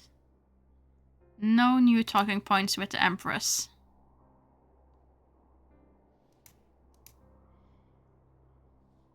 I told you everything I know. Oh, okay. Yeah, since it's just the same thing. We've already heard it. Yeah. That's fine. Well, we can take a hammer to the Empress, or we can give her a rose.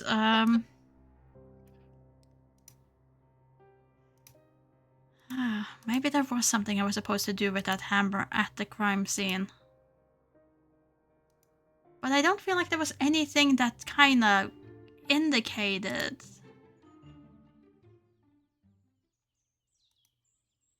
Use hammer with, Use hammer with what? The laundry. Use hammer on old man to beat false confession out of him. Ah, I see. We're going dark.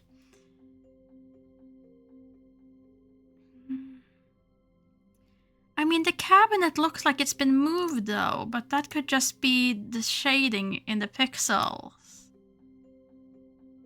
It looks like it's been slightly shifted, like it used to be a little bit closer.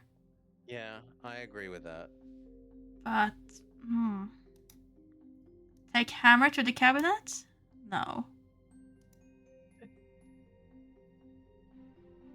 And this picture can't be interacted Save? with. Save! While? Yeah, we can save.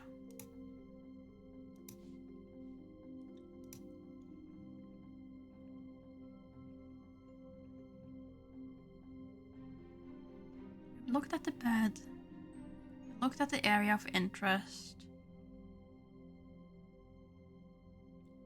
Looked at the table.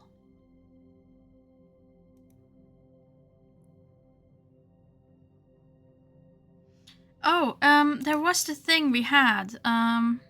We can try to use our detective sense to make sure that we haven't missed anything. I'm unsure if it's more like a hint thing or if it's like one of those just, here are the objects you can interact with. I think the way it's described is yes, show all interactive zones on a zone. Click on Detective Vision in the inventory to reveal all objects in this scene. Ah, so the wall marks was a thing. Okay. I just didn't hit the right pixel. Well, we both commented on it before we clicked that, so we had spotted it, we just hadn't figured out that it was Pixel scrubbed clickable. enough. Yeah. It's an old outline of dust created by the cabinet. Someone must have recently moved it from its original position. Can we do anything with that? Come on. Surely now we want to move the cabinet. Great, we have a note. And what does the note say? The time is near. Slave will lose hearts. The wolf signifies fear of flesh torn apart. Is this letter meant to be a warning? Does he plan to do more killing? And what are the two strange symbols in the corner? Huh.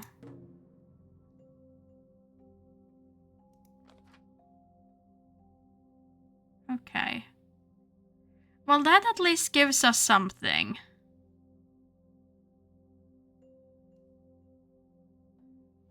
We can ask Old Man if he wrote this. Double check that we haven't missed anything. We haven't.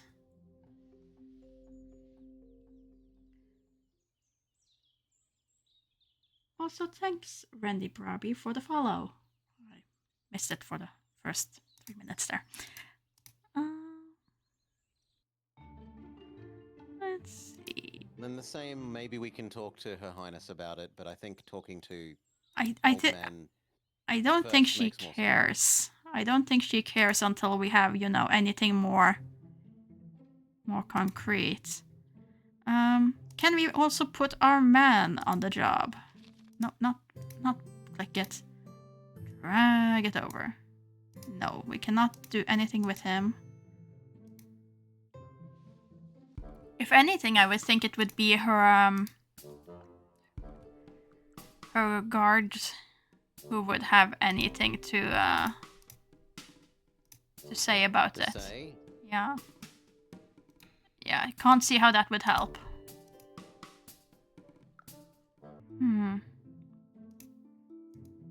And we can't just talk to you about this note we found? No. I kind of wanted to just know if it was, like, have there been other cases with a similar note? But that doesn't appear to be a thing. How about you? Any new talking things? No. Can you tell me anything about this letter? You're a coroner, you don't have any specialty about ink or anything.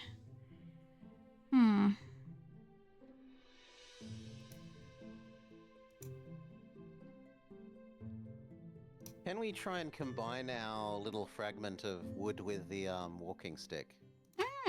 That's true. It's a perfect fit. The fragment of wood must have splintered off when the walking stick was broken. That means the walking stick was broken in the house at the time of the murder. Reassembled walking stick added to inventory. Okay. The killer did not have to use force to make Shulin Fei sit down because he had in his possession the one thing that could have compelled her to obey, her father's walking stick. The killer was sending a message. If he was capable of taking such an item from right under Sudan's nose, he was also capable of inflicting injury and pain at any moment. He reinforced that point by breaking the stick in front of Shulin Fei, but doing so caused a fragment to splinter off. Forced into submission, Shulin Fei bravely did what she thought was the only way to protect her father: sacrifice herself.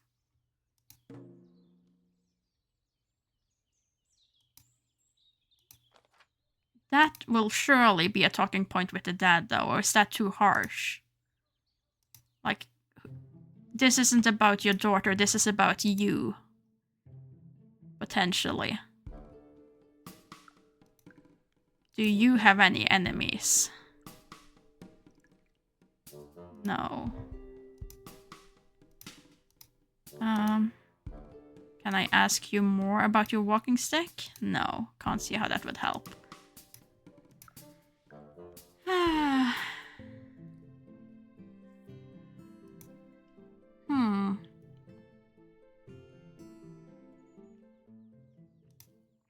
Then I guess we can go back and see if the Empress have any reaction, or her guard.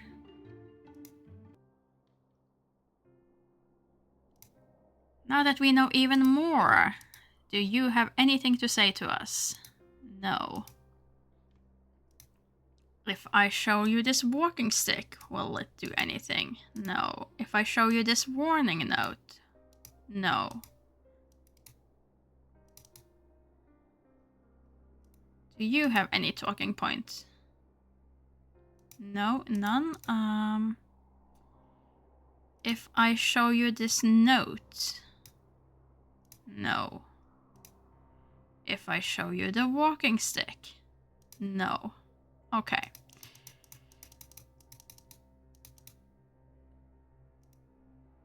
So the Empress and her guard has very little interest in the case in that aspect.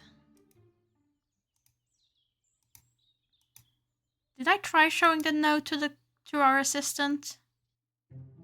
No, or the coroner. Okay, so I haven't done that. It won't work. Show the walking stick? The walking stick I can't show.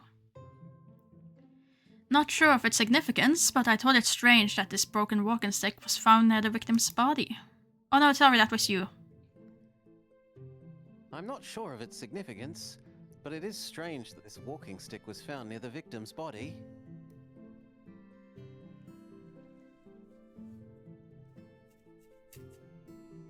We're not sure if this rose belonged to Zhu Linfei or not, but her father says she never had any interests in plants or flowers.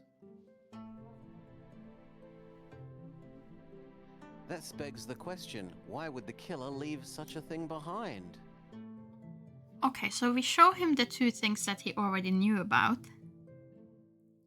But we don't add anything else. Ah, but he didn't know about assembled walking stick. He only knew about broken walking stick. It's very different. Quite so. Do you have anything about new walking stick? No. Do you have anything to say about the letter? No. Do you have anything to say about this rose? Do you have anything to say about this hammer? Have you missed another exit in the previous room? In the previous room? In the lobby? I don't think so. We have the officer here. We have nothing in the foreground. Like if you use your see interactable points thing on both sides of this space. Okay.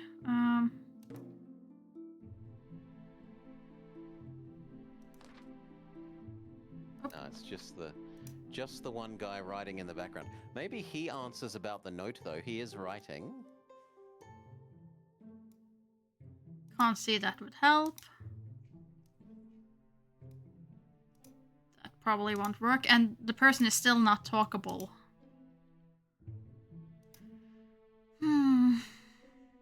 And let me just double check that I haven't missed anything with this bookshelf. No. Huh. At that point, I'm a bit stumped. Because I thought main man in this room, like our deputy lieutenant, said that there was another location we could go to here. No, I think that was just, I have put in the map the crime scene. Okay. I don't think there was anything else.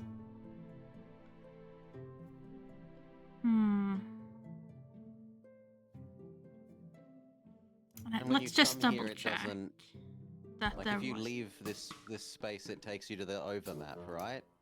It goes first into the place where we took the hammer from. And then if we keep going that way, we come to our own room. Yeah, we might have missed something in our room. We haven't been to our room. Maybe we need to write a diary entry about what we've done so far. I mean, it wouldn't be the first time a game has you have to do such a thing. To private quarters. Let's see. Let me double check that there's nothing else in here. Oh! Our window is open. I don't think it was open before. Was it? The capital city of Chang'an. I am fond of the time I spent here during my imperial examinations. Father served here as an imperial counselor for some years, but despite all that, the city never quite felt like home. A promotion as magistrate of such an important region will come with lots of responsibility. I hope I can live up to my father's good name. Okay, that wasn't it. Can we use our journal again? Can we journal our thoughts?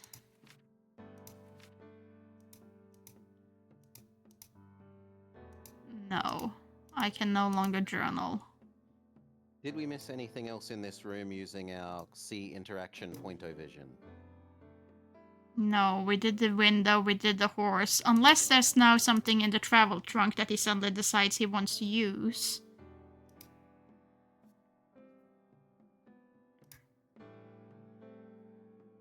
That's not it.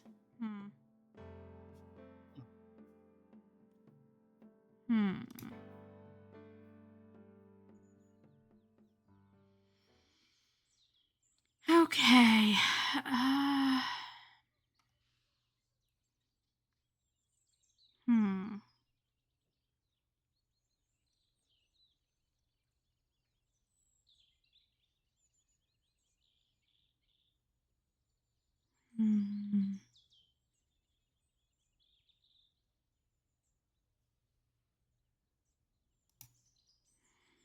Did I really miss something? We used even the detective vision on the victim's house. Wait, you weren't here before? The hole in the fence that you mentioned as suspicious a bunch of times. What? Suddenly there's a person behind it. Of course, there's a young boy hiding behind the fence. When did he appear when... You there. What are you doing? He might only appear after you've assembled the walking stick. Could be. And so we didn't assemble the walking stick while we were here.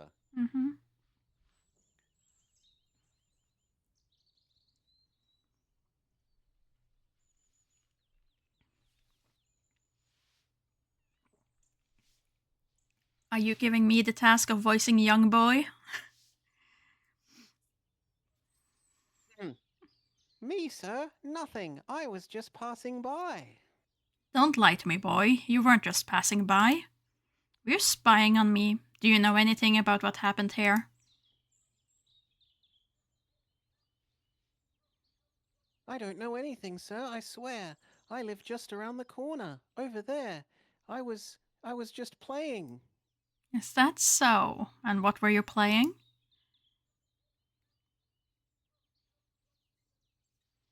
Well, I was just... There's no need to be afraid. We're not gonna haul a kid out to jail. I can see that you're nervous, but there's no need to be afraid. Answer my questions and you can be on your way.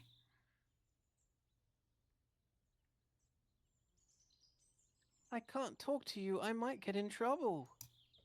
Trouble? What kind of trouble?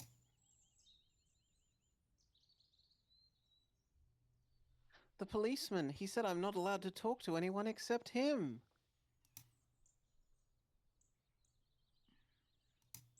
A policeman? What was his name?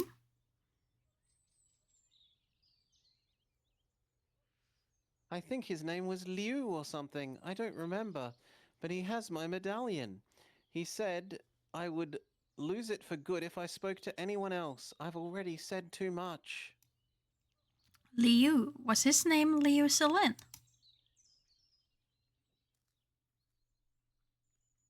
Yes, do you know him? I'm beginning to think everyone knows him. Tell me, what did he say to you?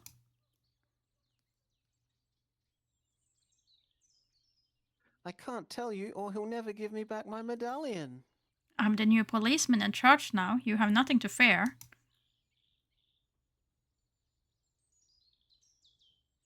So you have my medallion? Could I have it back? I don't think that we tricked the kid. I think we're honest with it. Or do you want to try to trick the kid? I don't want to lie to the child, no. I don't know. You snuck our sandcastles. You do not like children in games. That's not lying to them, though. I don't have it, but if you help me, I can try find it for you.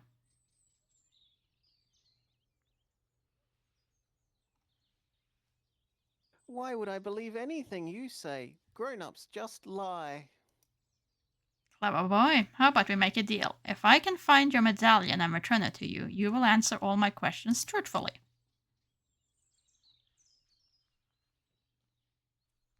You're not going to trick me, are you? Mr. Liu tricked me when he said he wanted to see it, and now he won't give it back. No, no trick. That's a promise.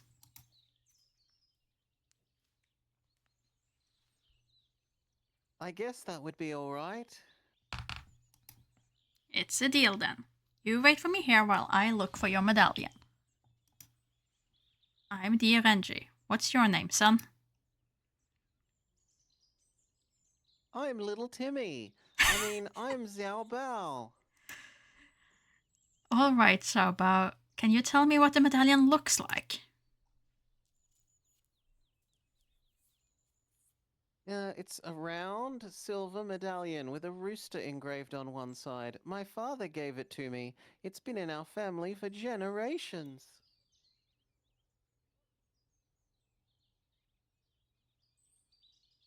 I have to get it back. Don't worry, I'll find it for you, and I'll be back to talk with you when I do. Lucilin, what were you up to? Perhaps someone at the Justice Department might know more about this. Okay, now we have a way to progress. Yay! I thought the Nepo baby man was meant to just, do nothing. So why was he actually investigating this case? Maybe he was invested in it for some reason. He certainly wanted the father pulled into jail. Do you know Is that any thing to the right of the book a medallion? on the desk, you mean? Yeah. I don't know because it's currently being covered by a chat bubble. Do you know anything about a medallion belonging to a young boy named Xiao Bao? I believe it was confiscated illegally by Magistrate Liu. No, up and right, near the box that had the stuff. A medallion? No, I don't know anything like that.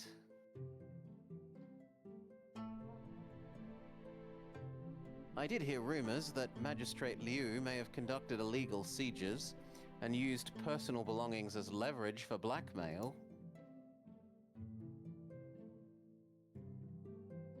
Those were just stories in the office, though. No one ever saw him doing that.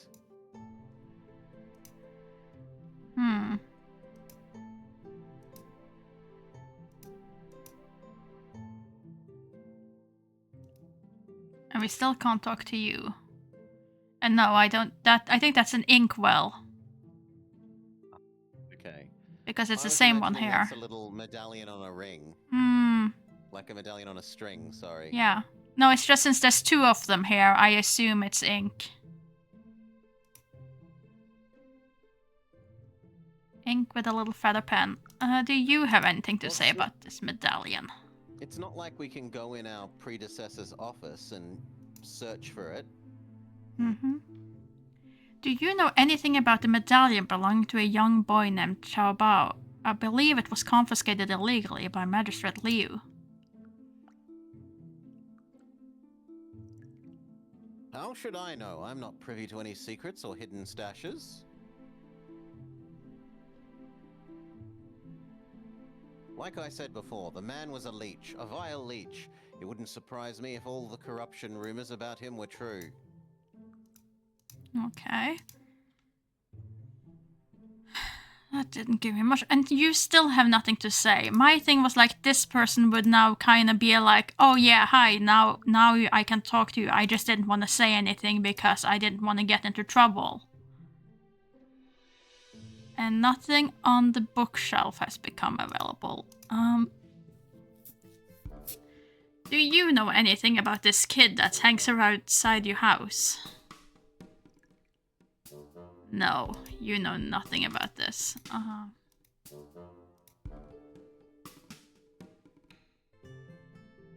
The queen didn't like the previous guy. Neither Maybe we did can her present guard. this as evidence of his evilness, that he's stealing medallions from little children. Isn't that the same bluebird from this morning? There he goes again. Wait, did you leave anything here? What if? What do we have here? Exposed brick. Well, we're gonna take a hammer to that brick. Smashing the brick into pieces may damage what's behind it. I need to try and remove it instead. Well, Chisel! we now have a reason to take the chisel.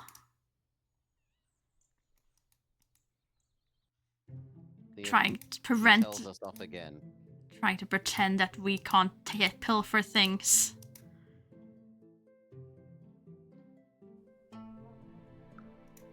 It's the bread and butter pudding of being a detective, is to nick everything that isn't glued down. I do have something. Maybe I have to talk to you about it first then. No? But I need your chisel. I have a legitimate reason to get that chisel.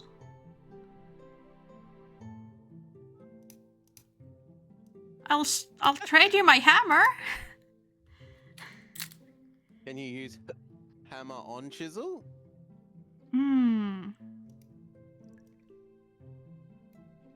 No.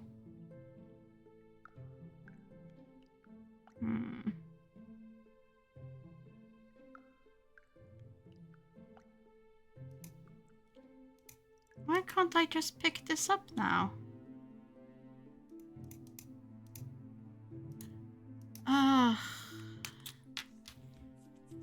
Is this one of the cases where it's like, we know we need a chisel, but because we didn't investigate the hole well enough, the game doesn't acknowledge that we know?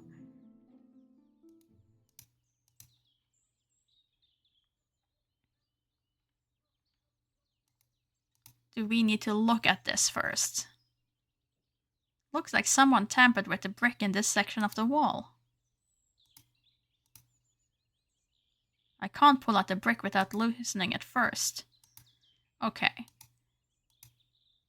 We've done everything we can do. Short of rubbing our other items on it, none of those would make sense. Oh yes, I've always removed the bricks with roses. With a broken walking stick. Can we now take it? Ah, there we go. Actually, I do have a good reason to borrow the chisel. I needed to loosen the mortar surrounding a suspicious brick I found on the wall.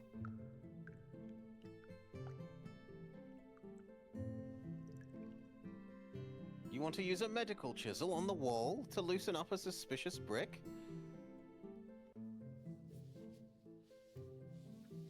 Ah, you know, if you're going to make up nonsense stories, you should at least try and make it sound believable.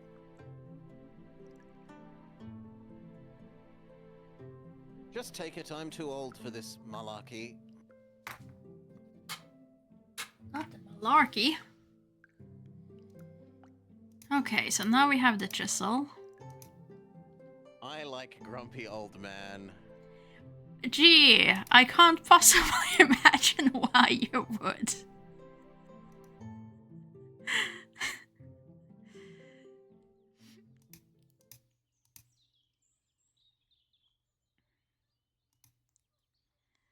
Let's see. Exposed brick.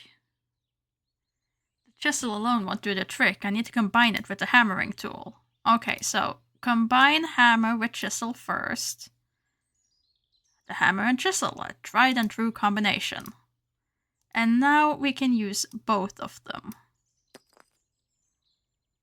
Seems the others were right about Liu Selin. He was indeed up to no good. The secret stash is full of blackmail material taken from some of the most powerful people in the city.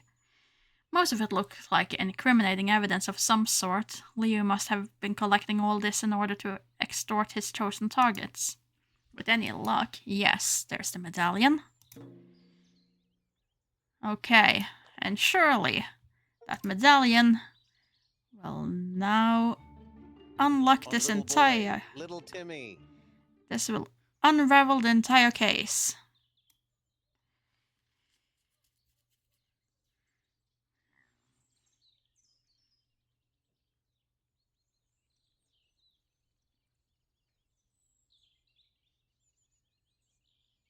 My medallion! You found it! Your voice changed, Timmy. I've become Mickey Mouse!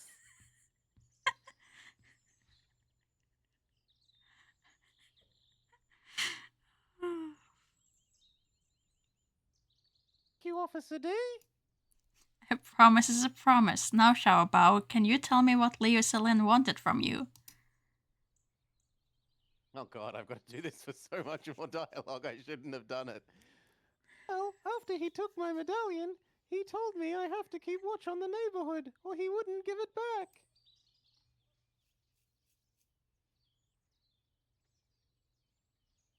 He said there were criminals everywhere, and that I have to spy on them, but I wasn't allowed to talk to anyone about it. Did he tell you why you had to do that?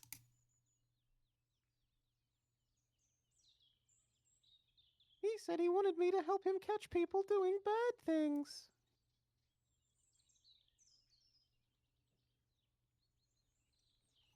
He said the area was known for gangsters and ruffians, and that he needed someone like me to keep an eye on them.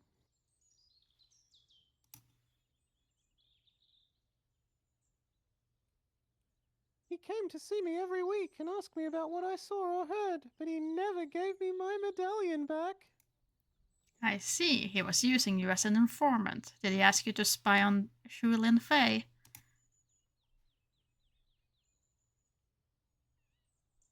No, he never asked me to do that. I was doing that on my own. On your own?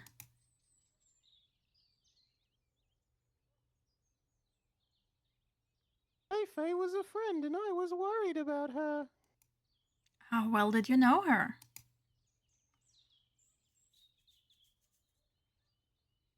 We became friends not long after she moved here. She was nice to me.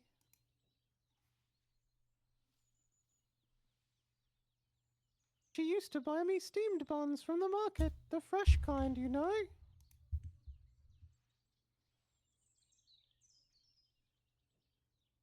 She would share some of them with me all the time. At first I said I couldn't accept, because I had no money, but she said it was a gift.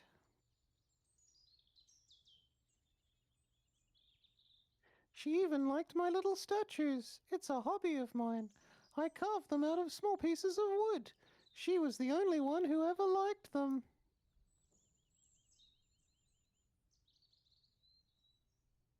But Fei Fei was all alone, and she had to take care of her father. I tried to help. How did you help?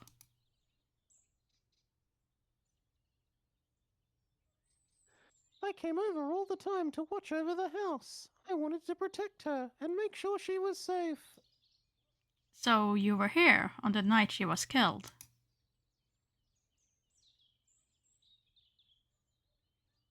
I'm useless.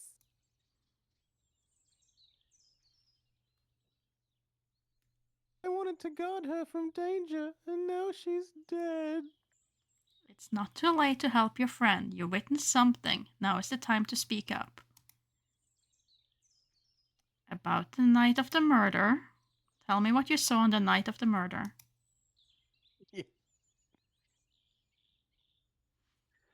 I was coming over to visit Feifei. I wanted to show her my new wooden statue.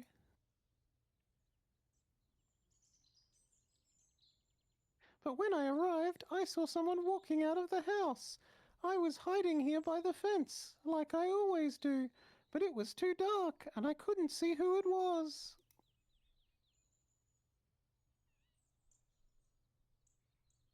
As he passed by, I thought of the evil spirit from my nightmares.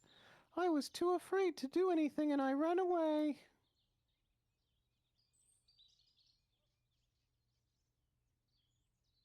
It was only later that I found out Feifei was murdered. He was right there, the killer was there, and I did nothing. I should have done something.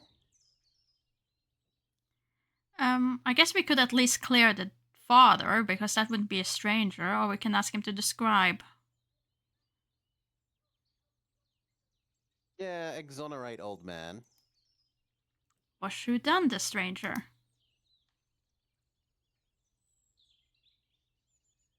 Mr. Zhu? Oh no, sir. The person was tall and fast. Mr. Zhu can barely walk without his stick. It definitely wasn't him.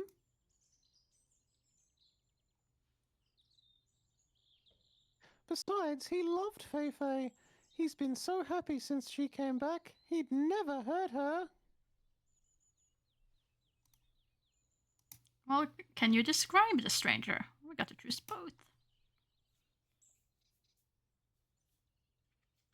It was dark and I couldn't see his face, but he was tall and moved quickly, almost as if he was gliding. Did you see what he was wearing?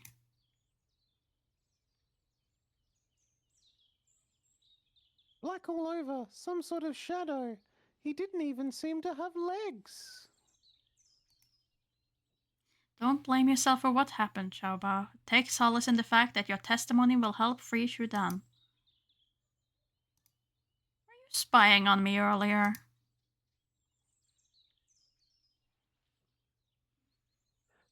And spying, sir. I've been coming here every day since Feifei died. I just wanted to say goodbye, I guess. When Liu Selin came here to investigate the crime scene, did you tell him what you saw?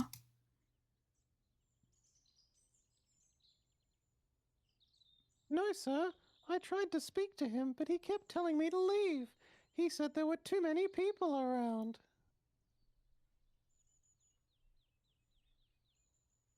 I don't know who else to talk to, so I waited for him to come back, but he hasn't. Ever. You've done well, Xiaobao. Thank you. Black from head to toe, gliding across the darkness, the killer could have been wearing a long black cloak. Although the evidence doesn't point us towards a new suspect, we can at least prove that Xiao Dan is innocent. I should speak to the Empress. Okay, we get told to go to the Empress. Yeah. We don't bother the Empress unless, we have to. She doesn't care to see our walking sticks or our hammers that we gather up. There's no time to waste. I should go speak to the Empress instead. Okay, we don't bother with her security details.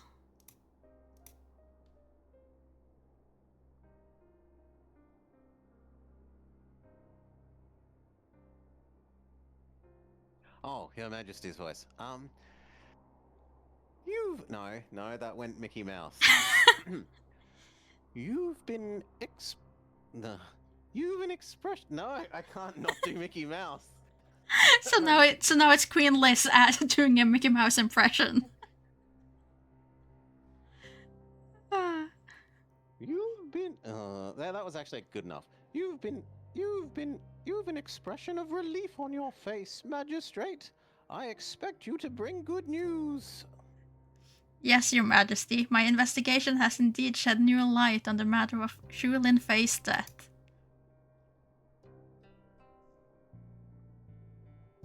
In that case, tell your tale. I do not wish to be kept in suspense another moment. And then we do our reenactment.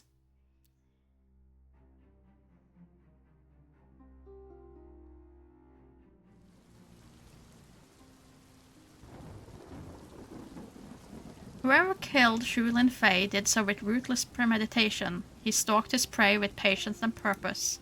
He knew their routine, their habits, he knew their weaknesses. He was aware of Shu Dan's customary visit to the waterfront for late afternoon tea. He familiarized himself with Shu Lin Fei's schedule and knew when she would return from the temple she often visited. He obtained this knowledge by spying on them.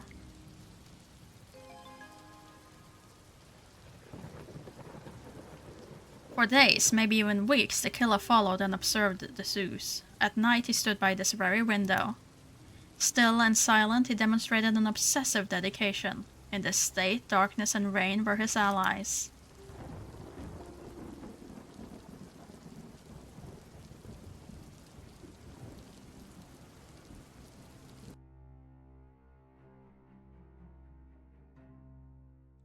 Shu Dan could not have killed Shu Lin Fei because earlier that evening his walking stick was stolen by a man who knew his and his daughter's every move. Once he had left Shu Dan stranded, the killer made his way here to await Shu Lin Fei's arrival. But upon entering the house and seeing the cloaked stranger, the young woman did not flee. Astonishingly, she stood where he asked and did as he ordered. The killer accomplished this by... Well, he breaks its walking stick. That is what really makes her stop. Using the threat of violence, that would be using the threat of violence against her father. Blackmailing her isn't really it.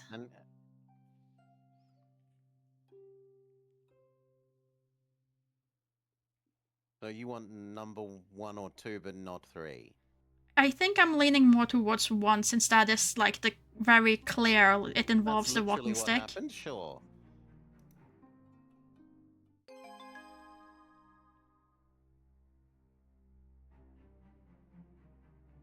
By now, the killer knew the shoes intimately. By breaking the walking stick, he was sending a chilling message. Unseen and unheard, he could get to them anytime he wanted. Shu Lin Fei chose not to fight and risk her father's safety. If it was her the killer wanted, she was willing to sacrifice herself for a chance to save her father.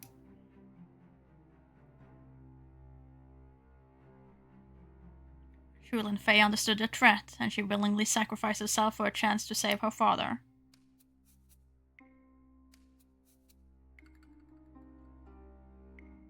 The killing of Shu Lin Fei was a calculated move, but I fear it's only the first of many. I believe our killer is only at the beginning of his grand vision. It wasn't enough for him to taunt us by leaving a rose, or even by taking his victim's heart. He wanted us to know precisely that his journey of destruction had just begun. The note he left behind was designed to be a poem or a warning. It's definitely not a ransom. I guess it's a warning. I mean, heart and apart do rhyme, but I think it's meant to be a warning. It's definitely near not. And fear. Yeah, it's definitely not, you know, a poem for poem's sake.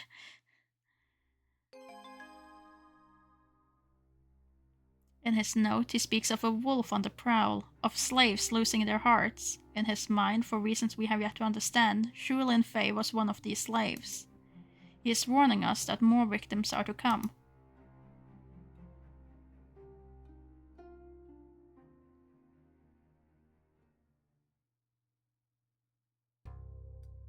Afterwards.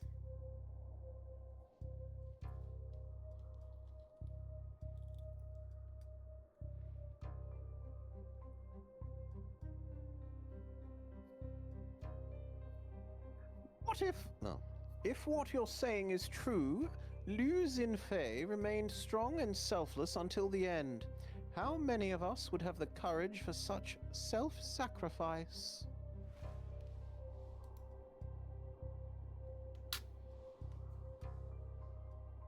On the other hand, it seems we're facing a menace beyond what I'd imagined. I'm afraid so, Your Majesty. This predator will not cease until his plan has become to fruition, or until we stop him. I intend to... Your Majesty.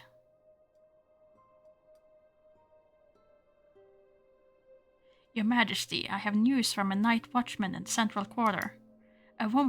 Another woman was murdered in her own home just an hour ago.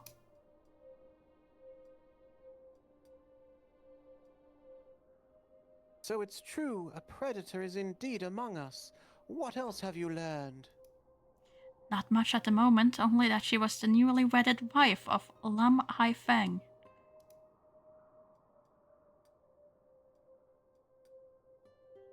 The late General Lamb's son? One and the same, Your Majesty. General Lam would have been a strong supporter of your regime had he not succumbed to pneumonia last winter. His only son, Lam Haifeng, was also a gifted army captain who still commands the loyalty of his father's troops.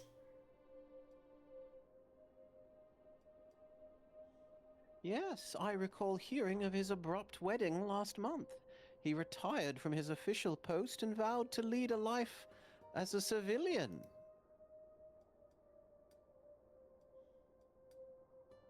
And now his wife has been murdered? There's more, Your Majesty. According to my sources, the treacherous General Zhang has recently courted Lam Haifeng's allegiance. Zhang is no doubt attempting to strengthen his rebellious coalition. Could it be that...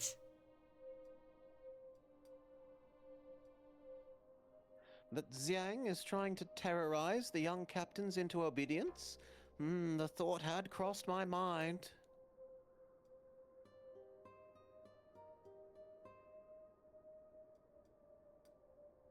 If it is true, Xiang is even more despicable than I gave him credit for.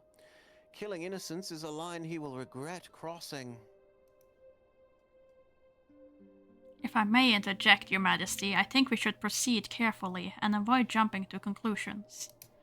If we are wrong about General Zhang's involvement and accuse him openly, that could give your opposition an excuse to unite and start a civil war. Allow me to investigate the matter. If a thread is to be found that connects the killing of these two women to a plot against you, then I will find it. On the other hand, if this killer is but a single deranged man, we must not lose sight of his trail by chasing conspiracy theories.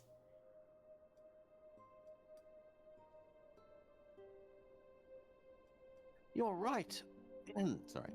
You are right, Magistrate D. We need evidence. We must remember the stakes before we place our bets.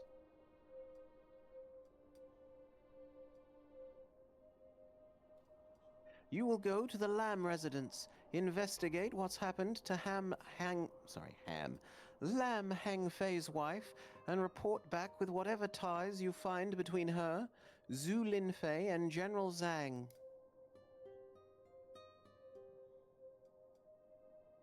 If Zhang is indeed involved in any of it, he'll pay dearly for his brazen treachery.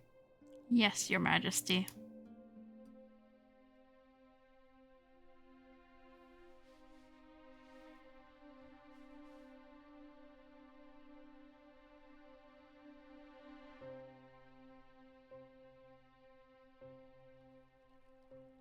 Chapter 2. Vendette Alliance. Later that evening.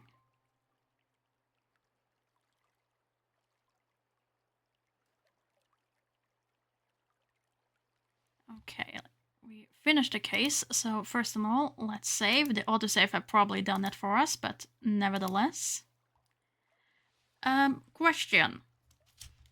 I don't think it will just be 2 chapters. I think we're looking at least one more chapter after this one. I'm a bit concerned because we already hit the 4-hour mark. If we doubling that with 2 more chapters, I'm still getting back into the rhythm of things. That might be pushing it a bit with potential 8 Especially if you hours. have to do all the voices, it's a bit of a strain on your unpracticed voice.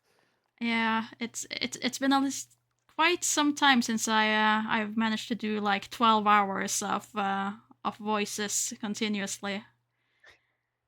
It's not the grind of the murder by numbers. Mm-hmm. See, that was more the grind of non-race than anything else. Oh, so many, I so don't many mind murders. if you want to end, that's fine. If you Mm-hmm. want to keep going, I'm not fussed. Mm-hmm. I would prefer to rather cut it here, and then we could always do the rest tomorrow, and I can just push that stream back to next Sunday, because then that slot Sure. is open. So I'll just push my Chinese FMV 1 week back. That's fine. That's fine. Sure thing. Okay. But yeah, I've enjoyed it so far. The story Yeah, has aside been from the interesting. wall thing needing us to like double investigate it before it would let us take the chisel, it's been pretty reasonable. Mm-hmm. We had some troubles for a little bit with figuring out like the Little Timmy's existence. yes. And Which to finally use the combine items in our inventory that we hadn't used in chapter 1 we did. to finish building the walking stick. We did use it in chapter 1 as well. The put 2 things together. Oh, the candle and the candle thing. Yeah.